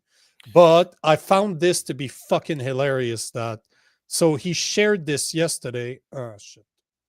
I should download it because I can't. I'm not able Yeah, to I think as Misfit says, which I think echoes what both you and I say and how we feel. Basically, I'll worry about foreign problems when our domestic problems are dealt with. That's kind of how I see it. We don't have. We just if we have the kind of money to be spending on that stuff, there's all kinds of stuff over here in Canada that we should be spending that money on. Amen. That's exactly my point. So let me just reshare this. I downloaded the image instead. It's just I thought that what I don't know if it was done on purpose. I don't underestimate people, and I don't think Trump's an idiot. So he probably did it on purpose, but I thought it was hilarious because if you look at it here, I just completed a 2-hour talk with President Vladimir Putin of Russia. I believe it went well. Russia and Ukraine will immediately start negotiating towards a ceasefire and most importantly, the end of the war, the conditions, blah, blah, blah, blah. He goes on and on and on. But the part I found that was fucking hilarious is that if you look, the process of rebuilding its country, negotiation between Russia and Ukraine will begin immediately. I have so informed President Zelensky, Ursula von der Leyen from the European Commission, President Emmanuel Macron from France, Prime Minister Giorgia Meloni from Italy, Chancellor of Germany, President of Finland, during a call with me. Nothing. He even talked to the Vatican, to the Pope, but nothing about Billy Canada. from down the street, George from accounting. I've told them all. What about Mark Carney? Who? But this is my point, right? We're playing the big swinging dick like Carney's like, we're gonna send you a letter. Yeah, but strongly worded letter. We're gonna send you a letter, but we need to send it before Friday because Canada Post goes on strike. So we can't send it right. We have to send it right now. Letter, but Canada Post on strike, so you'll get that probably in a few months. I like how Trump thanks everybody, like little Billy from down the street. But this proves my point, right? Why the fuck are we even getting involved in this shit when there's so many problems right here at home? Can we stop with this fucking pandering and it's the right thing to do. We have no business being part of it. Can we stop? Yeah. Jason says they're trying to pass a bill in the U.S. that says criticism of Israel, a foreign country, is considered anti-Semitism. This does concern the USA and getting ridiculous. Yeah, that I mean, if they're trying to do that, not. I certainly hope that doesn't pass. That would be ridiculous. If you are new to the show, free speech is a core value here, and that includes the freedom to be offensive. And it is, you're correct, it is not anti-Semitism to criticize the policy of any foreign country. No. But even if it were, you should be allowed to do that. I don't want any laws 100%. passed that says you can't say whatever the fuck you want. And let me be very, very forward about this too. I don't believe we should be giving money to Israel either. No, it's not an Israel versus Gaza. I don't get involved in that shit because I don't have a bone to pick, and they're both fucking wrong. I'm Yeah, sure they yeah. both have points. They're both wrong. I just could not care less because my countrymen are suffering. Sounds Yeah. selfish, but remember what the stewardess or the waitress of the air tell you all the time. Put that mask on you before you help your children. Same fucking principle, right? Yep. Yep. Yeah, that's a good analogy. How can we fix anything if we're we're broken ourselves? Jason, I love the shit out of you guys. Mad consistent on free speech. We appreciate you, brother. And that is that is one of the things that I think me, you, Nico, and pretty much everyone here is absolutely staunch on is free speech, and that's why here in Canada where it's getting a little dicey as far as free speech goes, that's not gonna affect this show whatsoever. I don't give a shit what laws they pass. They can they can come Suck after on my left nut. Yep, they can come after us. Just the left one though, not the right. Yeah. Just the left. Israel has more money than Canada by far. What the fuck are we giving them charity? Yeah, I mean that's true too. They should give us charity. They should be helping us out. All right, guys. On that note, we should probably find our own Zelensky. Well, we should have a Zelensky going go around all over the world asking for money. Begging for money. Yep. Maybe he could start an OnlyFans and a GoFundMe page. An OnlyFans. Yeah. I posted about that the other day. I'm like, if Zelensky needs more money, maybe he should open an OnlyFans. People did not think it was as funny as I think it is. I think it's fucking hilarious. It's funny. And you know why I'm saying that, right? Because the video I always think of is him doing the the single Beyonce single ladies. If you like it, then you should have put a ring on it. He's doing the dance and everything.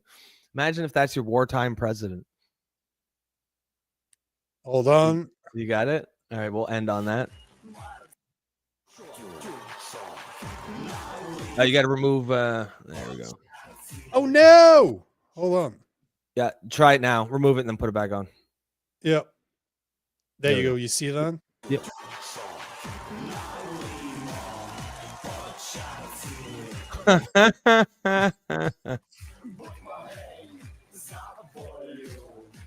That's your wartime prez. Yep. There was another one. No, but there was another one I wanted to show. There you go. That's the one. I don't think it's real though, but it's fucking hilarious. Spike and Han. Yes, we are Canadian. Have you seen that one? I don't know if this is real, but no, it kind of looks real. I don't think it is. Yeah, but I don't think it is. I always assume it wasn't. But he I'm pretty sure people would pay for his OnlyFans. That's all I'm saying. And yes, we are Canadian, but we talk about world shit. Yeah. Oh yeah. Yep. Global politics, culture. That's Did you not know, Jason, that he was a comedian? He was an actor. You can find movies of him. You can find he was on TV. I think it's Jason like he's. I'm hoping so. I think he's being sarcastic. Fuck you, Spike Hunt. You will fucking fit right in. Fuck you, a boot. Yeah, a boot. Oot and a boot. Yes, he was, of course, being facetious. Facetious. All right, guys, we'll end her there. We've 2 hours and 36 minutes. Yeah, that's not too bad. That's pretty guys, much what we do every day. Yeah, exactly, guys. We appreciate you being here today with us. You could have been anywhere in the world, and you chose to be here with us. We will always appreciate that. If you are new face today, we saw a few of them. Please come back tomorrow. Hopefully, you guys had some fun here. Throw some comments in the comment section. This show is obviously heavily geared towards audience participation. The audience is what really makes this community and what makes this show. If you do want to support us, again, best way to do that is to join as a member. Buy us a coffee once a month. I think it starts at $2.99 a month, and for that you will get priority comments in the section, as well as access to the Discord server where we continue this conversation 24/7. You can drop some, suggestions for content topics in there. If anyone you'd like to see us interview, let us know in there, and we'll try to get them out on the show. We've gotten, quite a few people on here. But other than that, I think that it was a great show today, guys. Appreciate all the comments, and we will see you tomorrow. Be safe and have fun.